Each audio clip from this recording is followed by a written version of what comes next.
Hey, everybody, and welcome to episode 23 of the Galactic Window Space Podcast. My name is Nick. I'm typically known as the Orbital Alliance on the internet. And I'm known as Chasing the Milk, also known as Tan. Is that how it goes? I like the reversal there. That was great. Don't show them your next move. Little switcheroo. Right, yeah. Yes, Don't sir. keep them guessing, right, Tan? Exactly. Good to see everybody here in the live chat joining us today on YouTube. It's good to see so many of our friends who keep coming back for more space. That's super exciting. Today's episode is going to be fantastic. Tan and I have been looking forward to this one for a very long time. I'm stoked. And I feel, Tan, how's the energy in the world today? What are you feeling? At this moment, it's pretty chaotic, but also in a good way. Chaotic in a good way. So we're gonna channel it in today's episode and make the most of it. We're coming hot off of a pretty epic episode last week, right? That was that was pretty insane. I'm still kind of feeling the effects of the in-person show. Right. Yeah, being together was kind of a unique opportunity that we had. So if you guys missed episode 22, I actually drove from the Chicagoland area down to St. Louis to visit Tan, and we set up our studio outside and did an episode at night in rural Missouri. Yeah. And we had a blast having an episode in person and kind of eliminating the Zoom call effect and having like a face-to-face conversation with all of you guys there. I would argue, man, that it was probably the best episode that we've ever had. Would you agree? Yeah, for sure. Like even now, just seeing you on the screen here, I'm like, dude, I really wish I could just look over and just know that my bro is right there. Right. But, until we get that permanent observatory / studio, this will have to do for now. Totally, yeah, and that is in our future. I can feel it. I feel like we're gonna have a little bit of a change of pace at some point, and we're gonna be cutting out the middleman and making things a little bit more fluid. But yeah, dude, I had such a blast. It was so much fun. I can't stop rewatching that episode because there was just so many shenanigan-esque moments where you and I just kind of went off and just had a really good time. And we also had some cool moments astronomically where we got to discuss what we saw the night before, looking through night vision optics and things like that, and just getting excited about the future for the podcast. So yeah, can't express enough how much I would encourage you all to head over to YouTube after this episode and check out that one, episode 22. It was so much fun. It was. I think most of the views on that video are probably just from us two. So if you guys would do us a solid, head over there, show us some love, add a few more views to it so we don't feel so bad, that would be awesome. Yeah, right. Decrease our levels of shame and self-flattery. Oh, man. Yeah, I mean, it was cool just to hang out with you, too. I basically spent like an extended weekend with you. You showed me, the way of the Tan, and I got to see how you live. We had some good food and kind of saw some local eateries. And we just got to take a peek into each other's lives, too, like get to know each other a little bit better. We showed each other some old projects that we worked on, like stuff from way before the podcast. Like, yeah, dude. we took a peek into the essential photo albums, which was a blast. And, I'm so glad to have had that opportunity to peer into your life a little more deeply. Yeah, what a trip. What a wild journey it's been, just from you and I meeting on TikTok, then to shooting the annular eclipse together, then meeting for a Milky Way adventure, and then now doing a podcast together. So it's been action packed in a very short amount of time, I think. Right, for sure, and certainly only on the rise from here. It's just up and to the right. Yeah. Cool, dude. Well, how are we feeling? You ready to bring in today's guests? Because I'm chomping at the bit. How are you feeling? Feeling pretty good. I just want to say hi to everyone. I see a lot of friends in here in the chat. Also, if you're over on the TikTok side, welcome in. I won't be able to see your comments, but if you guys want to come hang out, we're over here on the other platform. You can probably figure it out. But yeah, let's do it, man. I'm super excited for today's guests. Just very grateful. So, yeah. Yep. Well, let's get right to it. Let's roll the intro video and bring in our guest. Here we go. Today, we're thrilled to welcome Andrew McCarthy, known to most as @Cosmic Background, to the Galactic Window. Andrew is an astrophotographer, content creator, and entrepreneur who has built a staggeringly successful career around capturing remarkable images of the night sky and humbly educating the public about space exploration.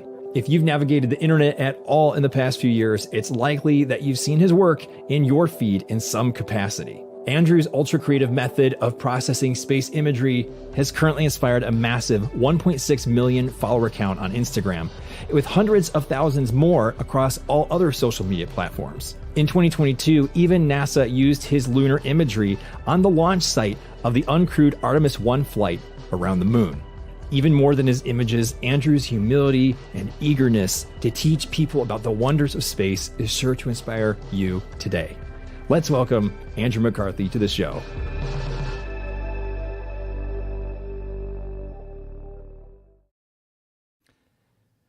Hey there, Andrew. Welcome in. Welcome to the Galactic Window Yo. Space Podcast. Hi, thanks for having me. Dude, it's so good to finally have the chance to meet you. I've been following you for, I don't know how many years at this point, and I've just always had you on my radar as somebody I would just love to meet. So I'm incredibly grateful you took the time out of your random Monday to say yes to this and be our guest here on the show. We're really looking forward to getting to know you, and so is our audience. Yeah. Great. Well, yeah, thanks so much for having me on here. It's a random Monday, but I feel like the way things work out best, kind of doing things on the fly sometimes. Because it's actually very serendipitous because it's a little cloudy right now, so it's not like I'd be shooting anyway, right? Oh, best dude, time to talk space. Yeah. Well, I guess we got lucky, and this is the one time I'm actually going to thank the clouds. Yeah. Yeah. I like that. Hopefully the sun's not doing anything crazy I'm missing out on right now. Yeah, no X-class flares happening right now. Exactly. Yeah. No planet-sized prominences, multiple planet-sized prominences. This is so cool, man. Yeah, dude, I've been following you for quite a while, and you were actually one of my inspirations to image my moon in a certain way. I'm a big fan of your HDR moon photos, and I remember, I think mostly back then, anytime I saw a photo of the moon, it was either blown out or just like black and white. And then I'm scrolling on Instagram and I see this colorful moon. I'm like, what is this, and how is this even possible? So I'd say it's been 3-4 years maybe since I've been following you. So super excited to have you here on the show today. So thank you. Yeah, thanks. It's great hearing that. I'm glad my work inspires you. It's funny you mentioned the moon photos because I think that's kind of like the more polarizing thing that I share, because there's some really hardcore astrophotographers that say, no, that's not how you do a moon photo. And then there's others that kind of appreciate, I think, like the artistic nuance that goes into them. And I love actually talking about it because I think it's a really important distinction sometimes, walking that line between being an artist and being an astrophotographer, which some consider being more of a science. So I really love talking about my work, and I do think it's the moon photos that I think tends to draw people into this hobby. So it's really important that we share them. It's important that we get creative with them, because otherwise, frankly, moon photos can be very boring. So let's make them interesting. And I don't care how you do it, just make it interesting. And that's kind of always been my approach to those. I'm glad it worked on you. I sucked you in. Yeah, for sure. I'm sure many others as well. That's pretty cool. Well, you're kind of, in my opinion, sort of like a modern day Da Vinci, because he was also sort of this hybrid engineer, scientist, artist, all of it in one, and saw things in his own unique way. And his work has permeated across the past 500 years and still is held as some of the most renowned artwork and engineering work of humanity's history. I certainly think that you're kind of on that fast track to live up to that legacy. I know that might sound like crazy praise, but really, I mean, your stuff is just on another tier. And I just love how you've explored your own unique corner of it. Like you were saying, like, oh, maybe moon images might otherwise just be boring. Let's make them interesting. Like that actually takes gumption and creativity and a sense of identity too, to like kind of take something that otherwise would have been lackluster and turn it into something that's remarkable. So yeah, you've got that talent for sure, man. Well, thank you for saying so. Yeah, I'll definitely like hard disagree with you on Da Vinci because he's one of my inspirations. And I'm like, Yeah. and I look back at my past work, and all I ever see is my mistakes too. So I'm like, but it's a sign. When you grow in this hobby, there's a huge difference in your technical skill because this is a very technical hobby. So it's really easy to go back and look at your old work, and go, oh, those highlights are blown out. Oh, the deconvolution artifacts are really terrible. And I'm just the worst about that. So I kind of have a hard time even looking at my old work sometimes. I'll look at it and go, ah. But I use that to hopefully just continue to push those barriers and just continue to just challenge myself and create something that's technically and artistically really advanced every time I share something new. And that's just always been my goal. So I'm a little bit self-deprecating, but I think that works to my advantage because it means that I keep working really hard on my images and I don't get complacent, which can happen in this hobby. I've definitely seen it happen with a lot of people. But it hasn't happened to me yet. So fingers crossed I continue to challenge myself like this. Yeah, dude, I totally get it.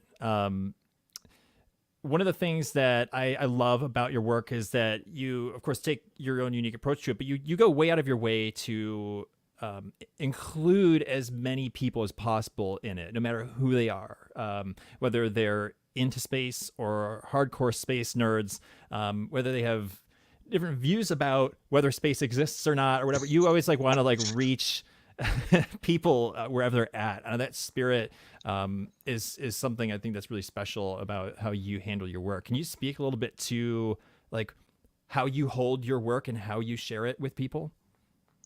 Yeah, sure. So when I first got into this, something that struck me about astrophotography in general was that I feel like it should be mainstream. I went into astrophotography not knowing astrophotography was a thing. I got a telescope and took photos with my cell phone and was like, is this just the best that it gets? I had no idea. And then I discovered the world of amateur astrophotography, and I'm kind of going down this rabbit hole of seeing people's images, which are incredible, and then reading their captions, and I'm like, this is it may as well have been written in Latin. I had no idea what the heck they were talking about. And it did kind of turn me off a little bit from it because I was like, it's unintentional gatekeeping is what I would call it, where when you're speaking at such a high level that people just look at that and go, nah, I can't do that. It's like somebody comes up to you and just starts speaking a language you don't know. Right. And that really, like I say, it kind of turned me off, but it also kind of gave me an idea. And that idea was, how do I connect the more far out science stuff with idiots like me? Yeah. Because I was an idiot going into this. I didn't know anything. I thought I knew everything about space because I watched Star Trek growing up. And I knew nothing, and I didn't realize I knew nothing. And I think that's where most people are. Most people, I think, would look at a photo of the moon and think, oh, I know the moon. But it's right. How can you show them that, no, you don't know the moon the way you think you know the moon without being condescending about it? And that's actually kind of hard. So it's I just show them the moon in a new way and make them ask questions, and then suddenly they're learning about the moon. But they wouldn't have done that if it was if it was too out there. That's why I'm very careful with how I formulate my captions. And I get a lot of actual flack from this from other astrophotographers. They're and a lot of people know me from Reddit, and I was kind of notorious for having these titles on Reddit that were out of control. I would be I took 50,000 photos of the moon to create one image that was super high resolution. And most of the comments are stuff why does it take 50,000 photos? Why can't you just take one photo? And I'm like, haha, here's why. And I get in, I explain lucky imaging, but it's if I didn't do that, people wouldn't have asked those questions, and I wouldn't have the opportunity to explain it to a layman. And that's I think really important. I think that's something that's really lacking in the astrophotography community in general. And I kind of reap the benefits of it too, just because this is a business of mine now. It wasn't always for a while, but now I'm this stuff needs to connect with people, because then they might be ooh, that's really pretty. I want it on my wall, one of these. but I want to be able to talk intelligently about it too. And for somebody that hasn't taken an astrophysics class, it's like, how do you talk intelligently about astrophotography? And it just takes a long time. But if you expose people to this stuff day in and day out, because it shows up in their social media feeds, eventually they learn and they know it. And I'm so proud of people, because I'll see people from like all different backgrounds, people with blue collar jobs that don't necessarily have any frame of reference for this stuff. They're intelligently answering questions that other people are asking in my feed, and these are people that I recognize that have followed me for years. And I'm like, this is awesome. Like, I feel like I'm truly making a difference in the education of space in general.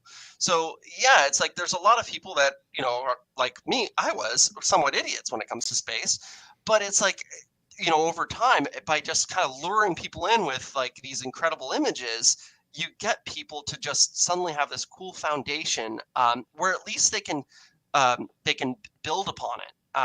But it's really hard to build on if you come with nothing. I think I got 2 weeks maybe at most of space education when I was in like 7th or 8th grade, and that was like it. It's like, these are the planets, these are some stars and nebulas, and I don't even think they're very well explained. And it's like, I think my teacher was even like, and when you go to space, there's no gravity, which is like just not true. There's like all kinds of other things that are just not true that you're taught, just because that, frankly, the teachers don't understand it. They're just, probably reading something off a textbook, or, saying something that they thought was true, but isn't actually. And getting through those misconceptions is like really hard. And you can't just, just information dump on people. They won't retain it. Right. So it's really important to just make space just a daily part of people's lives, and then they'll just slowly absorb it over the years. Yeah, that was always something that we've talked about in the show here, is sort of how I got really immersed in the space world, was looking at the astronomy picture of the day on a NASA, the APOD, and just clicking it every single day and just taking one picture at a time with a tiny caption. And then over time, you just absorb, and it's all becomes part of this cumulative snowball, and that you just watch it get bigger, and then it gets more exciting. And then you just have that better understanding when you do see a picture. And it feels so good to like just have a base of knowledge attached to what you're seeing. So yeah, totally get it, dude. I can't emphasize enough that there's like, there's kind of no end to what you can learn here. If you think about it, people get their PhDs in like very narrow fields where it's like they will know so much about one topic, and even they'll admit they don't know everything about that topic. And that's just one small, very niche thing. Like, it's like how, dark matter behaves. It's just like such an abstract thing. It's like, I have no idea how any of that stuff works. But if I learn a little bit every day, then after a while I actually have a pretty good like breadth of knowledge. And an interesting thing, and I'm sure you guys encounter this too, is when you've been doing astrophotography a while, you'll find that you kind of know a lot about space, and without even like intending to know about space, without even like hardcore studying it. It's just like you just naturally just learn about things. You're like, oh, what's this thing in my image here? Oh, it's a Bach globule. What the heck is that? Like, you learn about these little things that you see in your images, and over time, because you're, I think, attaching context to it as you're learning it, it becomes really sticky. Or at least that's the way it's been for me. Dude, thank you so much for bridging the gap. I just feel like this is one of those things that are extremely overlooked. It's almost like there's this barrier that intimidates people. I guess it's the unknown. So people, it just seems like they resort to fear. And having someone like you, and I hope Nick and I do the same thing on a different level, but we just kind of sprinkle in astronomy here and there, and then people just slowly, oh, that makes sense. And that, yeah, I just, yeah, well said, man. I am just, I'm stoked. I'm stoked for having someone to bridge that gap, because I just feel like it's so important nowadays. Oh, thanks. Yeah. I don't feel like I'm the only one that bridges that gap, by the way. There's a lot of really good astrophotographers that are doing it too. I think I'm just, I just kind of fight that, the status quo on that, because if you looked at the astrophotographers that are out there, they were so rigid in their processes and how they explained their images.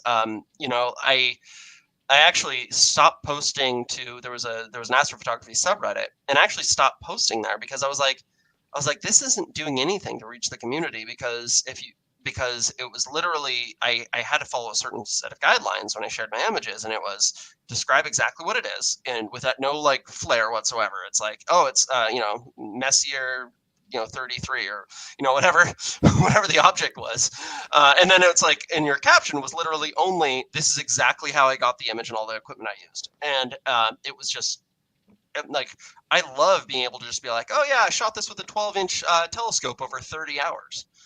And people are like, all right, how do you shoot for 30 hours? There's only 24 hours in a day. Did you shoot when the sun was up? And then I go, oh, here's how. You see, I break it up into smaller exposures. And by doing that, I'm able to just like kind of feed them little snippets of information. And, and over time, that turns into an actual space education. It's just, and it's not turning people off by being too technical. I don't know. It's a very nuanced thing, and it's hard to find that groove. But I'm thankful to have found it and been able to grow my account as a result of it. So I'm able to reach a lot of people, as you guys said. Of all the platforms that you engage with on the internet, which one or couple of them tend to be your favorites to interact with people on? Is there one that you gravitate towards most? I think right now it's X/Twitter, or X, formerly known as Twitter. I don't know what people are calling it these days. And I think there's like this casual nature of Twitter. I think makes it really good for these conversations. Like threads on Instagram. Like Instagram's where my audience is the largest, but it's like the conversations play out like super disjointed because the way the threads work. Mm-hmm. But like on X, I can I can have my image, and then I can have like replies to that image that are mine, and kind of elaborate on that. If like I come up with something, want to add it, and Instagram you have to go in, edit your post, which by the way nukes it in the algorithm. Like you won't get the same visibility. But on X, I can just add more context anytime I need to, and then somebody will have a reply. I can reply to that, and then somebody can reply to my reply, and then the threads can get like kind of as deep as they need to go. Versus on Instagram, you just end up with like a mess of like people replying to each other, and it's like you can reply to it, but who knows where you're like if they'll even see it because of where it sits in the thread. And that ends up like frankly, like it makes it like impossible to have a serious conversation about something. And a lot of people really want to learn. It's like they'll ask really good questions. The good thing is I have a lot of people that chime in on my behalf, like I said earlier, that say, oh no, that he does it like this, and they'll answer some high level questions. A lot of people do that and they're wrong though too, which is kind of funny. They're like, oh yeah, I know exactly how it's done. A lot of times it's other astrophotographers because a lot of people just assume they know how I do it. Whatever the image is, they'll be like, oh, I'm assuming he shot a video of this. A lot of people do video for their planetary or moon shots, and I generally stay away from it. And that's like just one example of many, for example. But it's actually really nice to be able to use X the way I have been, and a lot of people criticize X. A lot of criticism is very valid, but as far as the way the threads work, it works great for me. So that's usually where I'm the most active. It's where I spend I think the most of my time, because I feel like I'm not just like kind of talking into a void like I am when I'm answering replies on Instagram. Yeah, for sure. I've had a lot of fun on X over the years, and it's always to me felt like the ultimate place for space and astronomy information, and it's how I found the most people doing similar things. It always seemed to kind of endure. It was formerly called Space Twitter. I've kind of the culture. I don't know. I think I made a post about it at one point. I was like, what do we call it now? Do we call it Space X? Because that's also not okay. X space? X space, right? X space. Well, hold on. That's a whole other thing too, because they have the spaces on X. So yeah, it's just getting confusing. Yes, I'm gonna have to switch over, man. I don't know anything about X, and my first time experience with it, it's probably because the algorithm doesn't know what I want to, but I am just trying to respond to like a video, and I'm seeing all these irrelevant ads and probably 18 and up ads. I'm like, what does this have to do with Messier 31? But I don't know. I haven't figured it out yet. I maybe have a total of 10 hours on X, maybe, if that, since it's been Twitter, or since Twitter switched over. But yeah, maybe I'll give it a try. It sounds like you guys both have a good way to actually engage and have normal conversations on there. And what you said about IG, I couldn't agree more. Like, I have an Instagram account, and it's mostly just a dead account where I have some photos. But as far as trying to, I don't know, form some kind of community or find one, talk to people, it seems it's a lot difficult over there.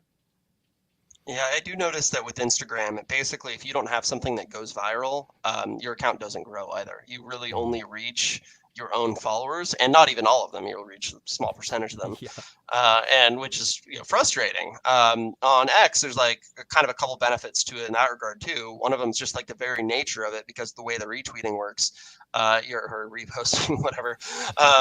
Because the way that works, you're just very likely to end up with a lot of people from all kinds of who are in all kinds of niches seeing your stuff. And that's really good for if you do want to like extend beyond your little niche, because we're all kind of in a bubble to an extent on social media, and I like my whole goal is breaking outside that bubble. Like I want people that don't think about space to start thinking about space, and that's how you do it. And I think X is like really well designed for that, just by the nature of the way it's designed. And then yeah, I mean, there's a lot of other perks to it too, just like for account growth and things. But you also, of course, can monetize it too, which is pretty sweet once you get to a good size. Mm-hmm.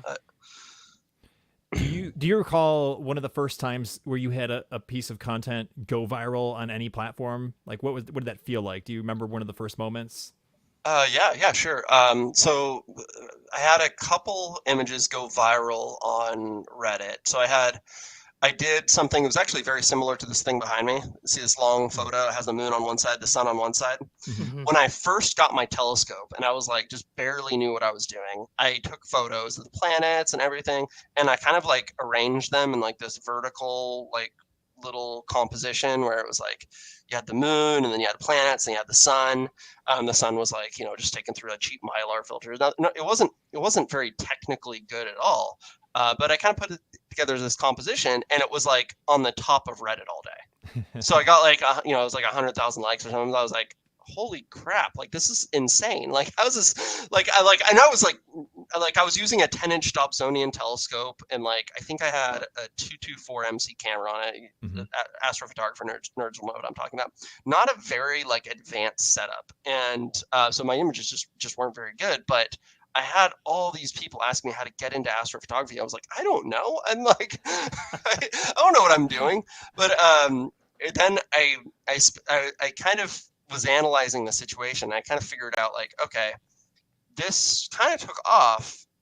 And I think it was because of how I kind of pitched it to Reddit. And it was when I was kind of figuring out how to communicate with just the general public about astrophotography. I didn't know the astrophotography part yet, but I felt like I knew the communication part. Mm-hmm. So I spent a lot of time focused on just getting like the most epic moonshot I could, using that simple planetary camera and my 10-inch Dobsonian. And I did. And it's actually the same photo that was on the side of the Artemis rocket in your intro video. That's so awesome. Yeah, that photo I did using that 10-inch Dobsonian and an ASI 224 MC. It was just a simple mosaic of the moon, and I did like some like HDR trickery with it, where you could bring out like the dark side, and I added like I composited in some stars, and just kind of spent a long time like getting the balance of it right and everything. Anyways, I uploaded it to Reddit. And I kind of had that headline, oh, I took 50,000 photos of the moon, because that's what you do with a planetary camera. And it was like the most viral thing ever. It was at the top of, it's still one of the most top upvoted images on the space subreddit. Still, if you go look and rank them. And that image like basically changed my life, because it blew up my Instagram. My Instagram went from like a few hundred followers to like, I don't know, like 50,000 or something. And I was just like, that's like a city. Like how many people, like, it's like, I'm a celebrity now. No, it's like, it blew up, and I was like, I don't know what the heck, dude. All these people were just like hounding me to like take more images and stuff, because like the moon was like so cool. And like to admit, it was like for the time when I shared it, it was a really cool moon photo, because like I think I combined a lot of techniques that weren't usually combined. And it's because I didn't come from an astrophotography background or even a photography background. I was literally just a guy that knew how to use Photoshop and kind of assembled things in a unique way. And when I did that, it kind of broke through a lot of the norms. And believe me, I got hate for that image too from astrophotographers, mostly praise, but there was a lot of hate too, because they were like, well, that's a non-linear image. What does that matter? I'm basically creating art using my astrophotos. Right. And I should actually back up a little bit and tell a little bit of my background on that, because like I said, I was a guy that knew how to use Photoshop. But one of the reasons I actually got into astrophotography was because I used to just create from nothing space scenes in Photoshop. I would like paint them basically. And I'd create these images and I would like share them on Facebook with my family and like just like use them as my backgrounds on my computer. And I wanted to have real photos to integrate with those. So that's kind of why I got into it. And it's interesting because coming from that side as like more of an artist and now, applying these real photos into it, I didn't follow any rules, like any photography rules. I didn't care. I was like, Right. I was just like, I want to come up with this like cool image of whatever.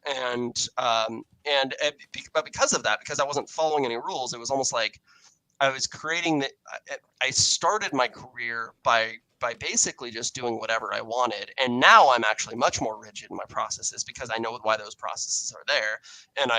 And I really respect those processes. But back then, like I didn't care. I just wanted to share cool photos of the world. So that's kind of where I came from with this. And that's why I think I did get a lot of hate from some astrophotographers, but a lot of people just praised me for just doing something cool. Like that moon photo, it was just cool for the time.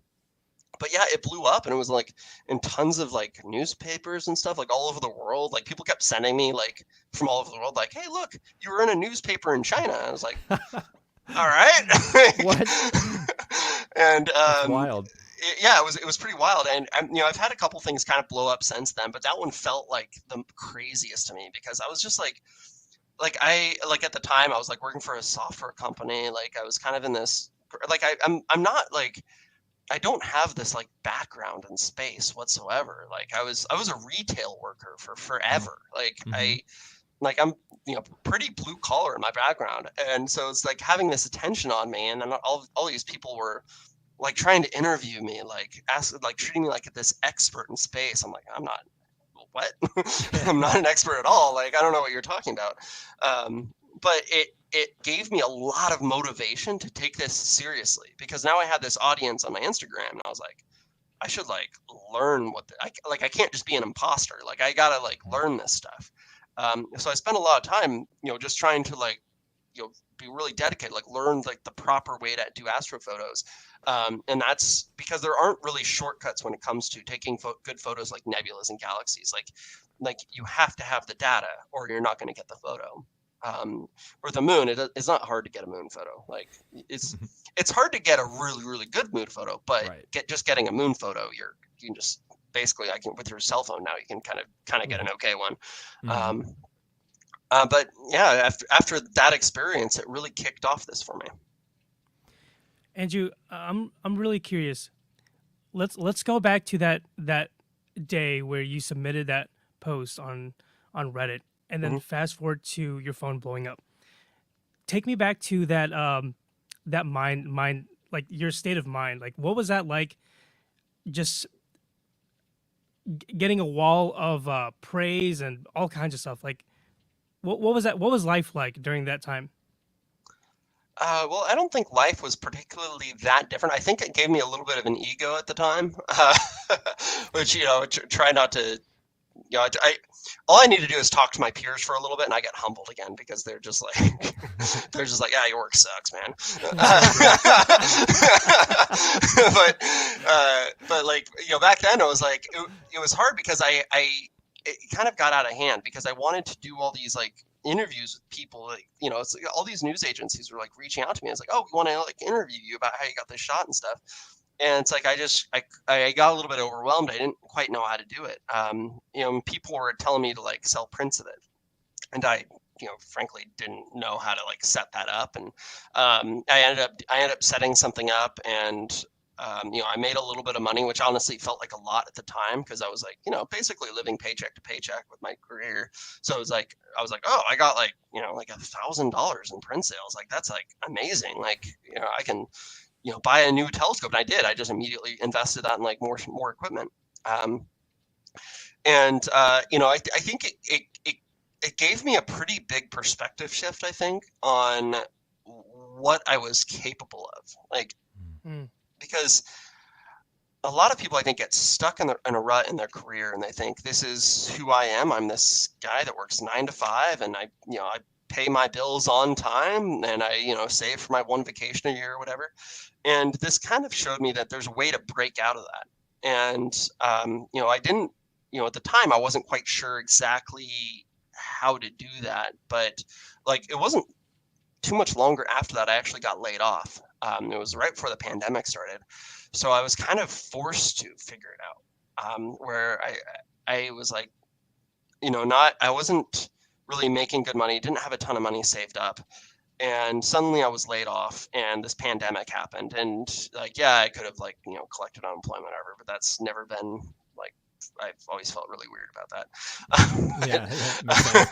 But I was like, oh, let's try like seeing if I can set up a print business. So I did, and it wasn't like super lucrative or anything, but I was able to scrape by, and that was kind of the important thing. And it gave me a really compelling motivation to, one, just really figure out like how to be the best astrophotographer I could, and two, like how to figure out like the business side of things, like how to like what do I do? Like, how does the art business work? Because it's really, it's just an art business.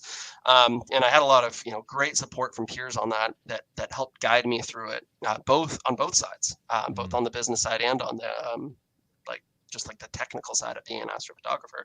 So I grew a lot over the last, few years, not just like in my account, but like as a human. Like I feel like I'm just a completely different person than I was back then, in so many different ways. So it's kind of incredible just how much like one little photo going viral like completely changed me. Yeah, right.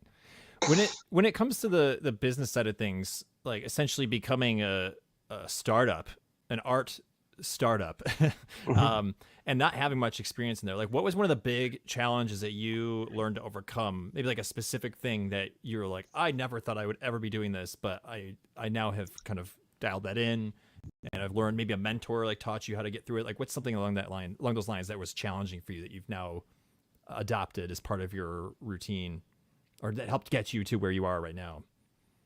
Yeah, I think the biggest one for me is self-promotion. Self-promotion was really hard for me. Like it's one thing to just like share an image and be like, hey, check out this cool image that I took. Here's how I took the image. And like that, because that's a little bit of self-promotion, but it's a lot different than saying, hey guys, I am going to be releasing this image for sale, and this is how long it's going to be for sale for. Make sure you sign up for my email list. And it's like that stuff felt really weird for me. And honestly, from what I talked to, I try to help a lot of people do this too, by the way. And it's like the number one thing people struggle with. They're like to the point where they have such an aversion to it that they would rather not do what they love for a living if it involves doing that. So you really have to ask yourself, is it worth it? Like, because it does feel weird. And honestly, like I still don't like doing it. Like I still feel really weird. I'm like, man, these people, they don't want to hear about that I'm selling a calendar for the millionth time. But what I learned is over the the last few years of doing this is that, first of all, the people that love you, like they don't care. And in fact, they're like, oh, you're selling something? This is awesome. Like, they're like, it's not like a commercial that you fast forward through. It's content if you do it right.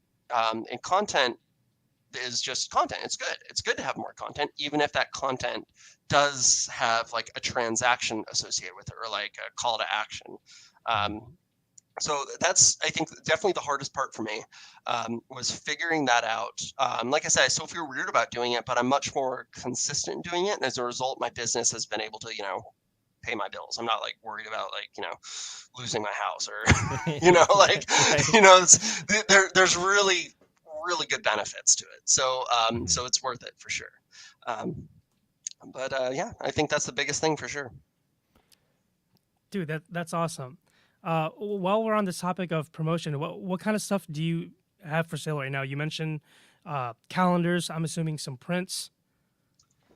Really just my calendar right now. Okay. I usually the way I do it is, I'm obviously releasing photos all the time, but I'll usually have like big projects that I save to have print sales on. So they're usually like big mosaics because I want stuff to print big. Like the stuff behind me, like those, I don't know if you can see it, but like there's the sun Yeah. photo there that's 5 feet tall. Like it's and if you like, you can actually put a magnifying glass up to it and still see details because my printer prints at 300 DPI. And so it's like Jeez. these projects, like I want them to be like super high resolution because I hate when like, like if you ever get a big print of something and it's like all like the details are all soft and pixelated. All of it's my just, prints. Yeah, well, hey, Yeah. that's how you get. This is how you get past it. You have to put a lot of work into it. But yeah, these bigger projects are what I release in print. Because my thought process was I would way rather do like a handful of like really good ones where like people can like get them printed up huge and they look amazing, versus like, oh yeah, I could release something every day that's like this big. Yeah, right. That was kind of my thought. For a while I was actually doing it that way. I would release a new image and I would like take like a couple days to shoot the image and I would release it for sale for 24 hours. I'd make like $100 maybe. And then I would go on to the next one. That was literally how I did my business for a while. And I was, talking to people in the art industry and like, nah, that's not how you want to do it. Like just take your time, like do something that's really cool and then release that. I still do the little one-off images because it's great content. People are really interested in stuff. But what does Instagram load at? Like 1 megapixel? Like I'm pretty sure it's 1080 by 1080 is the resolution of an Instagram image. So it's like you don't need to do these like big mosaics, whatever, if you're just sharing content. But on print, you have to. So that's kind of been my approach is, maybe once a month I'll release something that's like really cool. That's like, oh, here's a 200 megapixel photo of the Milky Way, or a 900 megapixel photo of the moon, or whatever it happens to be. I think this sun picture, by the way, is about 400 megapixels. I think. Wow. That's I crazy. don't remember. can I feel have the to look heat it up. coming out of it. Yeah, and it looks really cool. I did this it's called an acrylic reverse, where you do like this like C-type printing and you get like laminated in acrylic. It's just like it's like so, you got a nice spotlight on there and it like glows. But I did not mean to turn this into a sales pitch for my art. I don't even have any prints for sale right now anyway. I mean, I have like open edition prints because that's like a thing, but honestly they don't sell. If you want to make money in the art business, you have to do like limited period, which is another thing that felt weird to me, because I was like, why would you limit it? Don't you want to sell it forever? I worked really hard on these images. I want to like, have them be out there forever. But that's not the way it works. There has to be scarcity because like art is not a decision that's like, I don't know, like it's not like an urgent decision. Like you're not like, oh shoot, I've got this thing on my wall, like I want to put something there. It's got to be done. I got to do it. This isn't like buying bread and milk. This is something that's like completely like casual. It's completely discretionary. So in order to have the business work, you have to have deadlines. You have to have either like limits in quantity or limits in time, or both. I do both. And that allows people, it kind of forces them to ask themselves, do I really want this? Do I really want this on my wall? Forces them to make that decision. Totally fine if the answer is no. But if the answer is a maybe, they'll literally never spend money. And that's the way that our business has to work, which is honestly, it's worked out. I didn't think it would work out. It's so counterintuitive to me, but it's the way the art business works. So I follow those rules.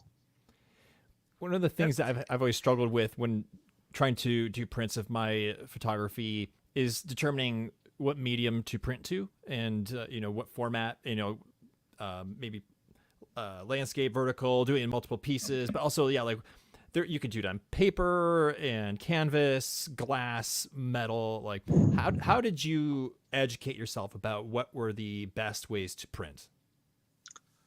Just trial and error. Yeah. So I learned that like C-type printing was the best for detail because you can get like a really high DPI. And that C-type is like how my acrylics are printed. So you don't get like the bleeding that happens where, like one pixel kind of soaks into the fibers of whatever the medium is. And that's So I also do photo rag printing, but that's going to be like the details won't be as crisp. Like I said, like won't be able to take a magnifying glass to it as much.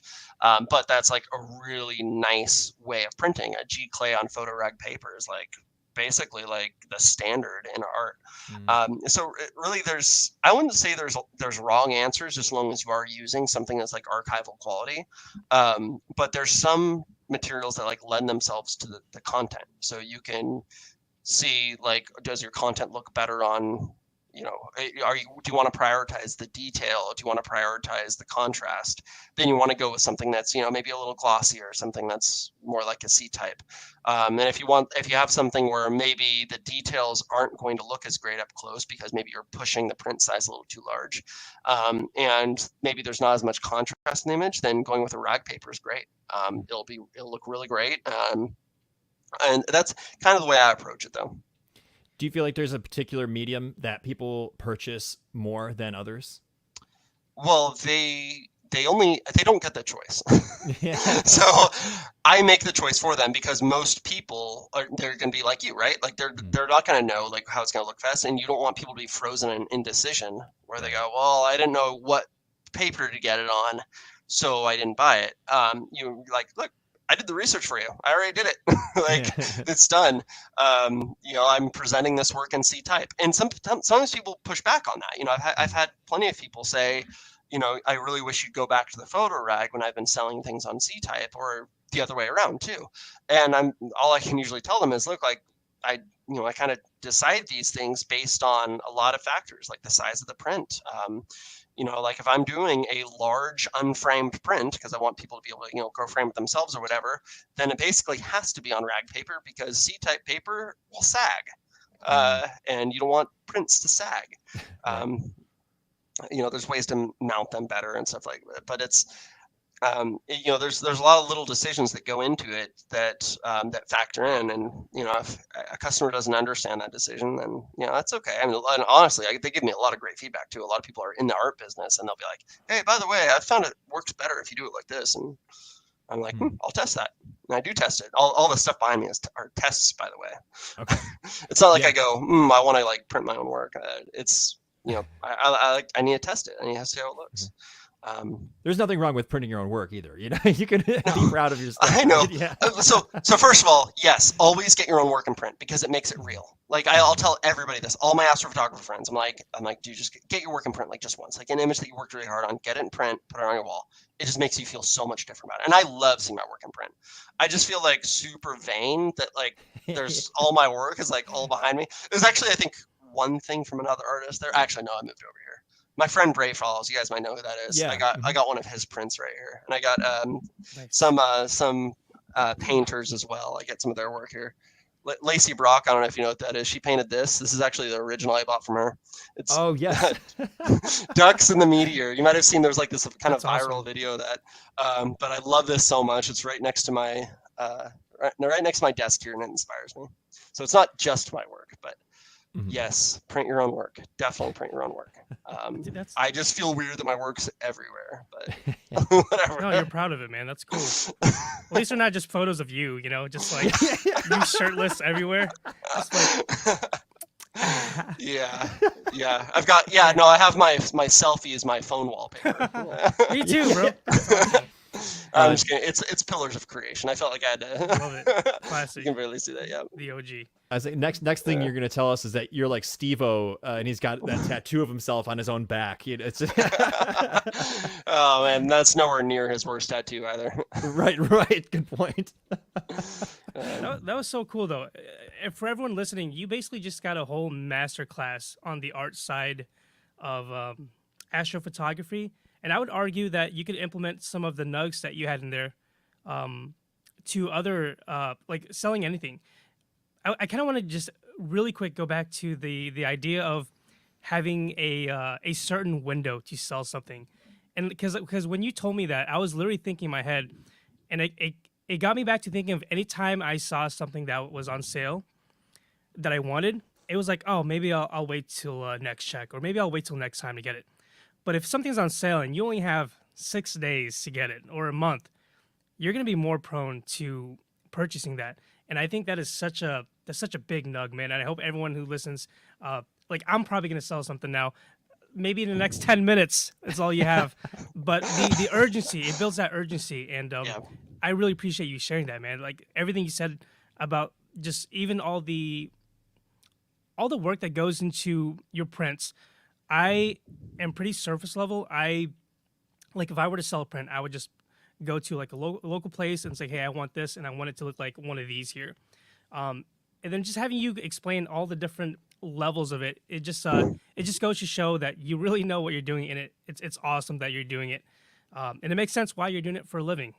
So thank you for sharing that. That's so sick, dude. Yeah, it actually really frustrates me that a lot of my peers aren't doing this. Like I bug people about it all the time. I see Justin's here in the chat, and I actually been bugging him to do his print sales because I love his work. And I'm like, you can make some money. But getting the business side of this is really hard, and it does involve getting you out of your comfort zone. Like it was like what I was saying about self-promotion. The average person has to see something like 30 times before they buy it. Like, are you going to post the same image 30 times on your Instagram? Like, that's like hard for people. And there's ways to like navigate that where you're not being too pushy, but you're also like not selling yourself short either in the marketing. So, like I try to help my peers as much as possible. Like, people say, oh, I don't think I can do it. Nobody's going to buy it, whatever. I'm like, what do you have to lose by trying though? Like my stuff's print on demand. It's not like I go out and I spend a fortune to get all my stuff printed and then like hope somebody comes and buys it. No, it's like somebody goes through, checks out of my website. That goes to the printer prints it. I don't print it myself, by the way. I tried doing that. Horrible idea. That's good to know. That was a question in the chat. Was if you I actually saw that question. I meant to answer it, but I used to do it, and it was like so frustrating because like I got this nice fine printer. I would go through and I'd print everything. It would look great, and then I would see a dog hair like stuck to the print, and I'm like, can I get off the dog hair? And I get tweezers, and it would like smear everything. I'm like, like. And that I would know that cost me like $30 too, because it was like high-end print paper, high-end ink. It costs $500 to replace the ink in this printer I have. Mm-hmm. So it's like, it's like these things affect my decision in getting the best possible work out there to the customer. Not because I was literally weighing the decision. I was like, will they notice the dog hair? Will they care about the dog hair? And I don't want to make those decisions. I'll force my printer to make those decisions. Just market it as a unique edition, dog edition photo, and people will spend money, And ever since my cat went viral, people have been requesting, they're like, hey, can you put some of Gregory's fur in the calendar? I'm like, it's going to be in there no matter what. So like, I'm glad you're okay with it. Dude, that's been so cool to see your cat and the journey that he's been on. Really quick, do you just want to give people a quick synopsis of what that journey's been like? Well, I don't know if I'd call it a journey. So I had, beloved cat. His name was Calvin, and he passed away, unfortunately, last November. It was right around Thanksgiving last year. And, it's hard losing a pet. He's basically a part of my family. He's my little buddy. He would always sit with me and stuff. So I went and I adopted a new cat. And,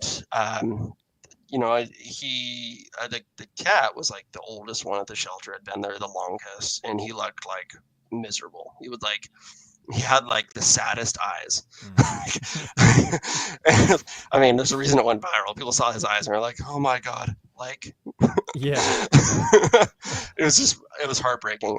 But yeah, no, he's thriving now. He's like kind of a little asshole now, but he's like so talkative. He's like, I actually like close my door because I know he'll literally like stand at my feet and just look at me and go meow, meow. Yeah, I love it though. I love it. It's great. He kind of fights with my dog a little bit. I have a German Shepherd, and the two of them kind of fight like Tom and Jerry. Sometimes it's like all in good fun though. Like the claws aren't out. Let the cat in. You won't.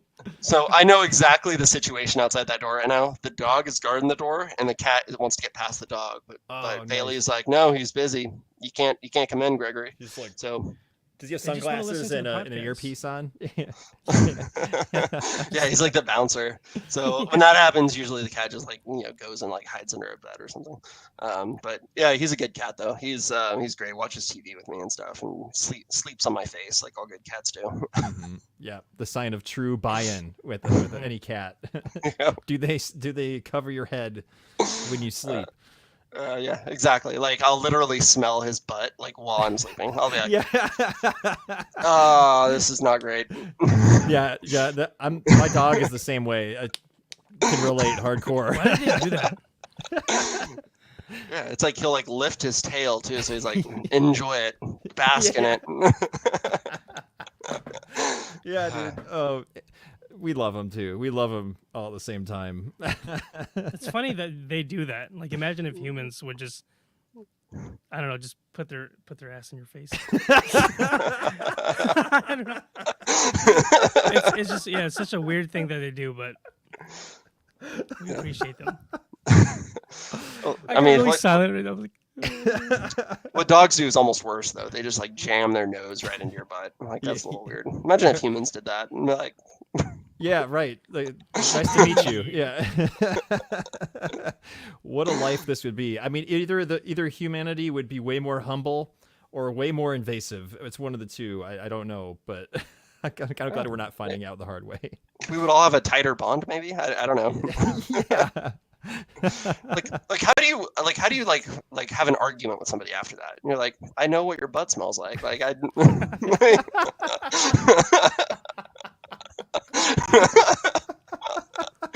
Dude, it's so true. Oh man. Oh, I love it. It's crazy.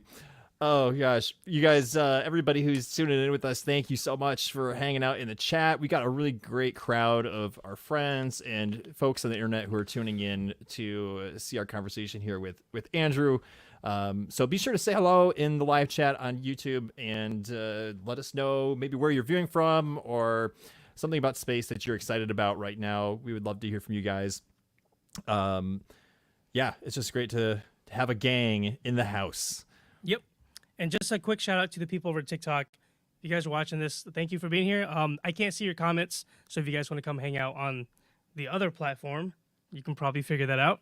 That's where this is being hosted right now. But just want to say thanks to you guys for being there. What's up, George? I just want to say, this conversation went from 0 to 100. Yes, Yeah, dude. In light speed fashion, which is perhaps my segue here. So Andrew, something we like to do with our guests is we like to have break up the pace with just a little bit of fun. So hopefully you're ready for just a brief segment of our favorite game, Lightspeed, which we're gonna transition to here in a second. Ooh, don't worry, it's nothing crazy. It's just a little icebreaker here, just to break up the pace. So, are you up for this? Yeah, how you feel? I have no idea what it is, so I'm gonna say maybe.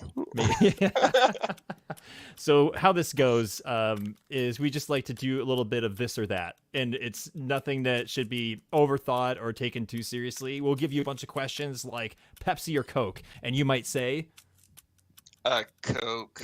Great, perfect. Yeah, answer as fast as you can, and then we'll just go to the next one. It's just a way to kind of get to know you, have a little fun. We'll just bullet lightning through these, and just have a little bit of fun time with it. So, Tan, do you want to kick us off? You ready? Let's do this. All right. Texting or calling? Texting. The sun or the moon? Moon. Comedy or horror movies? Comedy. Pizza or tacos? Tacos. Nice. Singing in the shower or car karaoke? Car karaoke. Ooh. Pancakes or waffles? Waffles. The Perseid or Geminids meteor shower? Perseids. DSLR or Astrocam? Astrocam. Silly question. That was a trick one, yeah. Photographing nebulae or galaxies? Nebulae. Mm-hmm. International Space Station or Chinese Space Station? Oh, international. Size wins. Yeah. Cooking or eating out? Eating out. White meat or dark meat? Dark. Yes. Yes, more points in the dark Nice. category. Yep. He gets 2 points. You can only keep one telescope. What is it? Probably my 14-inch Dob. Ooh. Jupiter, Saturn. Jupiter. Nice. Live in a world without music or without movies? Ooh, without music. Mars gravity or moon gravity? Moon gravity. Nice. Do you have a favorite space movie? Interstellar. Nice. Let's see. Titan or Triton? Moons. Titan. Very nice. And last one for Methane me. lakes. Time travel or space travel? Space travel. Ooh. Last one. Nick or Tan? No, I'm just kidding. Don't answer that. That's always one I like to throw in at the end. I'm so glad I bit my tongue. I almost answered. I was like, Yeah, I always try to cut myself off there right before the end. But the last one I will go on. Are you a morning person or a night owl? Night owl. Excellent. Beautiful. Dude, thank you so much for entertaining us here with a little game of Lightspeed. It's always fun to just sort of shift into different world. Ooh, Apple or Android. Yep. We see that there too. I'm stuck in the Apple ecosystem, so I feel obligated to say Apple. But man, I miss my Note. Oh yes, for sure. Yeah, I mean it's. Is it? Do you feel like just in general, like life, the way your life meshes with the Apple ecosystem, just works, or does your career, like doing astro, have benefits that you choose to stick with it? There's just I've grown to rely on way too many apps that are available on an iPhone, and there's just so many things that it just syncs with where I'm like, yeah, it'd be too painful to leave, and the things that bug me about the iPhone aren't enough pain to justify it. Mm-hmm. No, that makes sense for sure. Well, I had a thought that kind of spurred my head, and I wanted to ask you about this because Tan and I met in the space community on TikTok. And there's a ton of folks who are in our chat that are also part of that community. But I wanted to know, what space communities do you find yourself to be a part of, where maybe you've met people online who've become real life in-person friends? Have you had any experiences like that? And if so, where did you meet those people? Yeah, a little bit on Reddit, a little bit on Instagram, a little bit on X, just kind of a little bit of everywhere. You end up crossing paths with these people, particularly as I started getting into launch photography, for example, because there's a compelling reason to actually be all in the same space. Mm-hmm. So you just bump into these people because you're all shooting the same thing. I've collaborated with a few people that I've met on Reddit, which was really cool. That's awesome. And then on Instagram, I think is where I'm the most active in my astrophotography group chats. So I know those people backwards and forwards. Yeah, it'd be really cool to meet up more. But I think ultimately this hobby is it's kind of something you do by yourself for the most part, with the exception of going to star parties. So it's really nice to be able to meet up with people and shoot together. I realize sometimes when I'm chatting with these people in person that it's the first time I've said some of these things out loud that I've learned. It's you're talking about nebulas and stuff, and you're like, oh, why does that sound weird? It's because I've never actually talked about it with another person. Yeah. And that's I think a really important way that we organize our thoughts is by actually having these conversations, and not just over text, actually talking. So this podcast is a great example. Even if you guys weren't cool, I probably still would have agreed to this just to for the sake of getting this experience talking about the things that I do. To again just organize thought. So yeah, really, really cool. Sorry, I went off on a tangent there, but It's okay. Are we cool though? You guys are you're okay. Yeah. Can we pass the test? You guys are cool. But yeah, it's a really, really great meeting people and shooting in person because, like I say, you just get to actually kind of exercise some of the things that you've learned in person, and it's really great collaborating with like minds too, because you never know what you're going to come up with. It's some of my best images. My favorite images are ones where I collaborated with other astrophotographers. Yeah, kind of. We sort of have a connect the dots moment as well. You and I both know Justin, who we featured here, High Hopes Aurora. He's in the chat. I got to know him through TikTok as well, just by participating in live streams. Like he happened to be in a multi-chat stream. I was in there, and he was talking about Astro. I'm like, oh, this guy sounds like he does amazing stuff. He actually ended up being a guest on this show on episode 3, and I got to know him through that. And then we talked after the show, and he's like, dude, you should come up to Canada and do aurora photography with me, because I had never seen aurora last year. And then I got to go up there in August and hang out with him for basically a week and get to know it. It was all because, we just got connected randomly, and then we have this cool thing. And he told me about your adventures. I think it was in May, like out to see him too. Can you tell everybody a little bit about your adventure to go see aurora in Canada? Oh yeah, sure. So I booked a cruise to Alaska, is where the story starts. Because I was determined to see aurora. And while I was on the boat, all these X flares happened pointed at Earth, but they were all due to hit the day I got home. So I'm on this boat, like desperately trying to see aurora. Didn't see any aurora because either there was nothing going on or there was cloud cover. And I didn't really know anything about aurora either. I knew I do some solar photography, so I know obviously there's a relationship between aurora and the sun, but that was kind of the extent of what I knew. So I come back. I'm coming back from Alaska, and I'm very vocal about this on X, right? I'm like, oh, I didn't see an aurora, but I think you guys will all see it, depending on your latitude, whatever. And then that night was the night that the skies lit up for basically the entire country. I was able to actually see the aurora visually in Arizona, barely. It was like a red haze around the moon, but I was like, holy cow! How is this happening my one day? I was home for I think less than 24 hours, and then flew to Canada from there because I was missing it. Dude, that's awesome. I literally immediately booked another flight, and then immediately went. So I went from Alaska to Seattle, where I poured out of. Flew home, kissed my dog goodbye again, flew back, and then immediately turned around, flew and met Justin. And there was so many, it was such a pain because there was so many flight delays and stuff. I ended up getting there at this location in northern Manitoba, maybe not northern, maybe it was central Manitoba, and met up with Justin.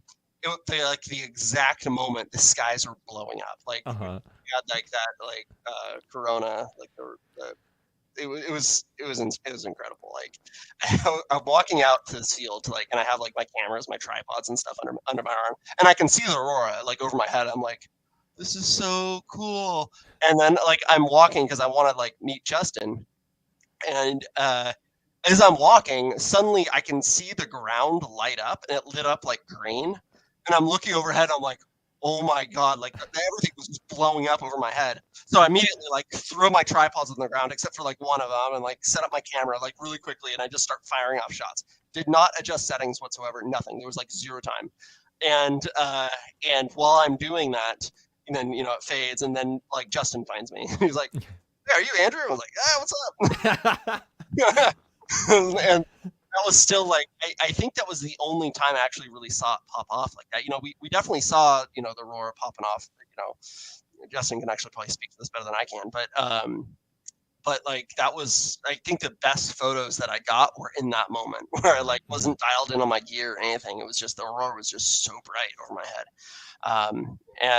Yeah, it was incredible. And then we ended up actually relocating because I was going to stay in this Airbnb up there, but there's the wildfire smoke blew in. So I ended up crashing in his office that next night. Yeah. He was such a nice guy, put me up. But yeah, it was really cool just hanging out. And there's something so peaceful about it. When you're stargazing, there's when you're stargazing, you can sit and you can stare at the stars. There's a lot you can do, but there's it's so static. It's different when you have lights dancing on the horizon. It's just, there's something about it that's just so good for your soul. I don't know, I feel I came back from that trip a different person. It was it's just so magical. And it's I don't know, you just feel I think a deeper connection with, how the universe and our solar system all kind of works together, and like the interactions between the sun and the earth, which obviously we feel every day because we feel the heat from the sun, but I think it's a little bit different because it's one of the first times you can like actually see some of the invisible things that are happening. You can see visually the Earth's magnetic field in action. You can see these invisible particles striking the atmosphere. So there's just something about it that's just so incredible. I can't wait to get up there again and shoot again. I'm probably gonna bug Justin again at some point. You should, yeah, you absolutely should. I mean, I don't think he'd say no, right, Justin? Yeah. But yeah, I mean, it's like it's nice and reassuring when you see Northern Lights. It's beautiful, but it's also this quiet confidence knowing that planet Earth is doing its job to keep us alive, right? It's sort of going to war for us, but we instead and in turn get this beautiful show. So if you're in the right place, like you just finally get to see the benefits of it. I can't remember if you had mentioned this, but had you seen Northern Lights before this year, or was this your first experience with it? That was my first time. You know, What a treat! I've always lived in low latitudes, and yeah, it's just the few times I've been far enough north really to see them, it's always been cloudy. So yeah, this was my treat, man. Yeah, same here. Like this year was the first experience with them, and I think I've seen them 4 or 5 times, like maybe 5 individual nights, and that's like a 500% increase in viewership. Like, and it's such a wild year for stuff that we've all had this like brilliant opportunity to be afforded the chance to see these things, and yeah, and it's just cool to see with other people, because everyone's freaking out. If you're in pitch black, everyone's just having the time of their life, and it beats TV, it beats doom scrolling. Like 100% of the time. It's too cool. There's too many experiences we experience through a screen. It's so much better to experience something with your eyes. It's completely different. I just shared a story in a previous episode where there was the October 10th show, and I went out to the far west side of the suburbs of Chicagoland, where I'm at, and there was people lined up on the sides of the roads, like in rural like cornfields, because people were just so excited about it, which was really encouraging. It was like, man, there's so many people who are like getting away and making an effort to just be out and see this thing and get away from the screens. But ironically, I found a spot that was away from folks because I was going to be doing some imagery, and I wanted to make sure car lights were going to mess with my camera. We parked, got out of the car. Sure enough, somebody like shows up. It was a really kind elderly woman. She parked right next to us, and it was funny because she wanted to know all about it, but she was also just glued to her phone the entire time. And there was a moment like halfway through the event where she stopped and looked with her eyes, and she basically was like, where is it? Like she didn't know. She was like, what am I looking at? I don't know.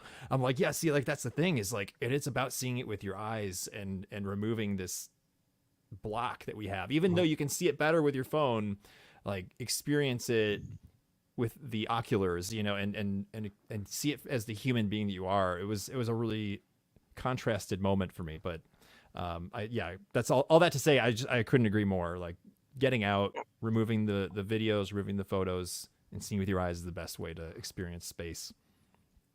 And unfortunately, it's really hard for a photographer sometimes to disconnect from the back of their camera and, just appreciate what they're looking at. Most of the time what I'm shooting is basically invisible to my eyes, so it's an easy decision to look at the camera. But there's some events, like one of them, the Aurora, where you've got to appreciate it. And there's actually a video that Justin took of me while I was shooting it, where he's like, hey, don't forget to actually like enjoy it, because I think you could tell I was like getting lost in my camera settings. Yeah. And like, thanks, Justin, you're a good friend. And the rocket launches are another one for me. I experienced my first rocket launch this year too. Yeah. Actually, no, technically it was late last year, but in the rocket launch, my first one I shot, I realized I didn't look at it with my eyes at all. I was too dialed in on getting that shot. Because I do this for a living. I'm like, that's like my priority. Like my experience of it is secondary. And I realized while I was kind of like mentally recapping on planning for a future launch, that I was like, I think I was lacking something in the art I produced of that event. And the reason I think I was lacking it was because I didn't feel the emotions of the event. And it was actually the same thing in the eclipse earlier this year. And during the eclipse, I was very, very determined to actually experience it visually. While I was juggling actually 5 cameras, 5 telescopes. I actually posted about that like right before I started here. You guys might have seen on my X feed. But during that event, I was so determined to get this like really elaborate composite shot because I really wanted to blow people away with my shot. But I knew that juggling all these cameras wouldn't give me the opportunity to actually experience it visually, which is so important to influence the art. I actually ended up sacrificing a camera for that. Not like the camera's fine. Don't worry about the camera. But I ended up deciding, you know what? Instead of dialing in that camera, I'm just going to look at this for a second. So I did that, and I think my art was improved as a result. So even as a photographer, where we're so focused on getting that shot, and the visual experience, frankly, is a lower priority for us. I think you can't neglect it because it is so important to get that inspiration. So like during the last rocket launch, I was just at the IFT-5 rocket launch where they capture the booster. Big news, I'm sure you all saw it. And actually, again, I sacrificed photos because I'm tracking this launch, and I'm like, okay, I'm gonna stop looking at my camera, just trust my arms to kind of track on their own for a second, and I'm just gonna stare at it. And just experience what it feels like to be here. And as a result, my tracking was all over the place. It was terrible. but I ended up getting the shot. And not only did I get the shot, but I produced really good art at it as a result, or at least what I think is good art as a result of just being able to be there, experience it, and not just look at the back of the camera, which truly fundamentally changes how your brain records the event. Dude, I love that you shared that, especially the eclipse story, because I had a very, very similar situation where I'd say all day my group and I were probably more prepared than most. We were out there way before anyone else, had all of our equipment set up, and I also had multiple rigs ready to go. As soon as it was game time, I would hit the ground running. And in that moment, when everything started getting darker, it was almost like this sense of like, not really panic, but just excitement, where I almost just forgot how to function. It was getting darker, and then it was happening. I'm like, okay, now I need to. It's go time, and I had too many things to focus on, and I caught myself. But for I'd say a good minute to maybe even 2 minutes, I was not looking at it all. I was looking up, and just I would hear everyone like gazing at it. I would hear all this emotion. I would look up for a second, and I would like, wait, I gotta get this photo though. But I was so consumed on that I missed half of it. And then towards the end, I said, you know what? Screw it. I don't know if I'm going to be able to see this ever again, or it'll be a while. So I'm just going to focus on one camera, and then I'm going to enjoy it. And that's exactly what I did. And I'm just happy you mentioned that, because you're right. I think us photographers or creators, sometimes we can get a little tunnel vision on trying to get this like Instagram banger photo or whatever it is. But as soon as you take a moment to really appreciate the event for what it is, it's a whole different experience, and it's one that you can only really understand whenever you see one. So I'm glad you mentioned that, man, because I think a lot of us photographers or content creators probably fall, we all fall victim to the same thing.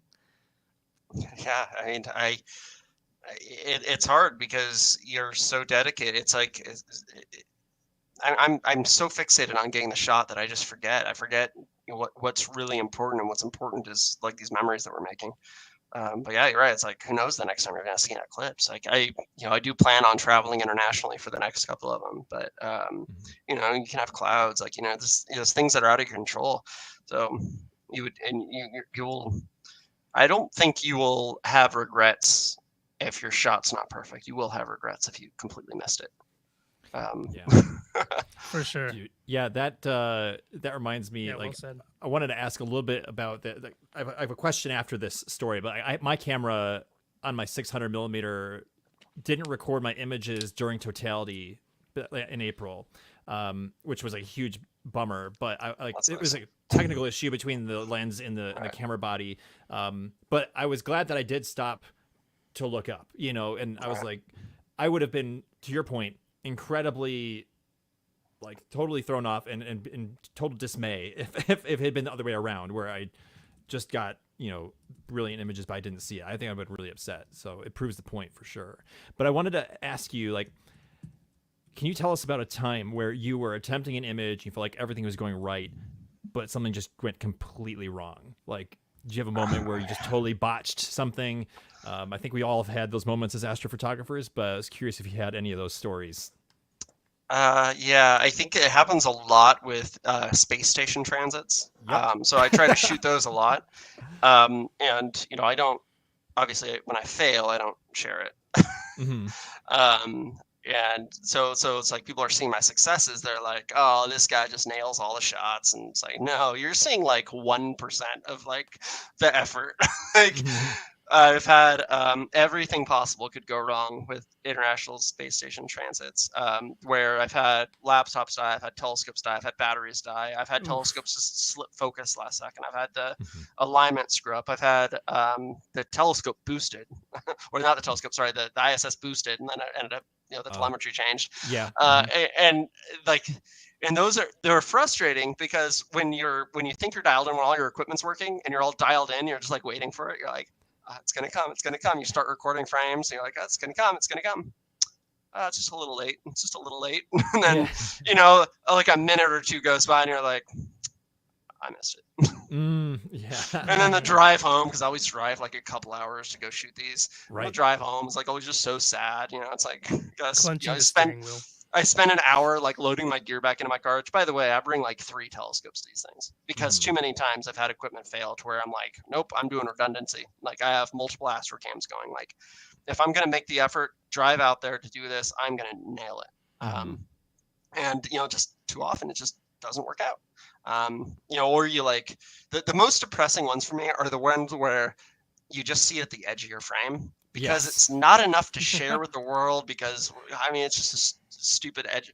But you're like, and then you're just like rethinking it. Like, did I get the telemetry right? Was I standing in the right spot in the parking lot that I set up at? Yeah, they're frustrating. But yeah, I've gotten good enough with them to where now it's usually not my fault when something screws up. Usually it's like the space station changes. Oh, like this one lone cloud moves in front of it. But stuff still happens. Yeah. The best transit forecast I ever saw was for something like a 72 arc second pass, which, if you're, paying attention to the transit finder, those stand out to you. You're like, oh my God, that's a huge one. I got to get that one. Yeah. It was like the perfect setup because it was happening in the morning right before it was like happening like right after astronomical dusk. So it was like the sky was still dark. The stars were still out. And it was an illuminated transit, which are already rare. And it was huge. It was the biggest I'd ever seen of any transit. I set up, everything's dialed in. I'm dialed in on the target. I brought 2 telescopes with me. One of them had an iPhone attached to the eyepiece, just recording video. The other one was my Astrocam ready to go on my big giant Dobsonian telescope. Everything was dialed in perfect. My laptop died like 2 seconds before. If it had died a minute before, I would have been able to figure out that the cord was faulty because I always bring backup cables, batteries, everything. My the laptop flashed, your battery's low, and then quit like a second later, like not enough time to react. And that one was depressing because that was I still Horrible think about that timing. transit. Like it's been like that was like 3 years ago. I still think about that because I've literally never seen one that good since. I'm like, man, I'm gonna get it again one day. My heart feels for you, man. That's rough. Yeah, I've had it's transits are my favorite type of astrophotography 100% because they're so thrilling. They're a second or less. You can't screw up. Everything has to be perfect. You get it to work in the tiniest way. But to your point, it's just like every time you mess it up, you're like, I'm going to do this. And there's another way you can learn from it. And you can go back out there, wait for that next opportunity and get back in the field and try it.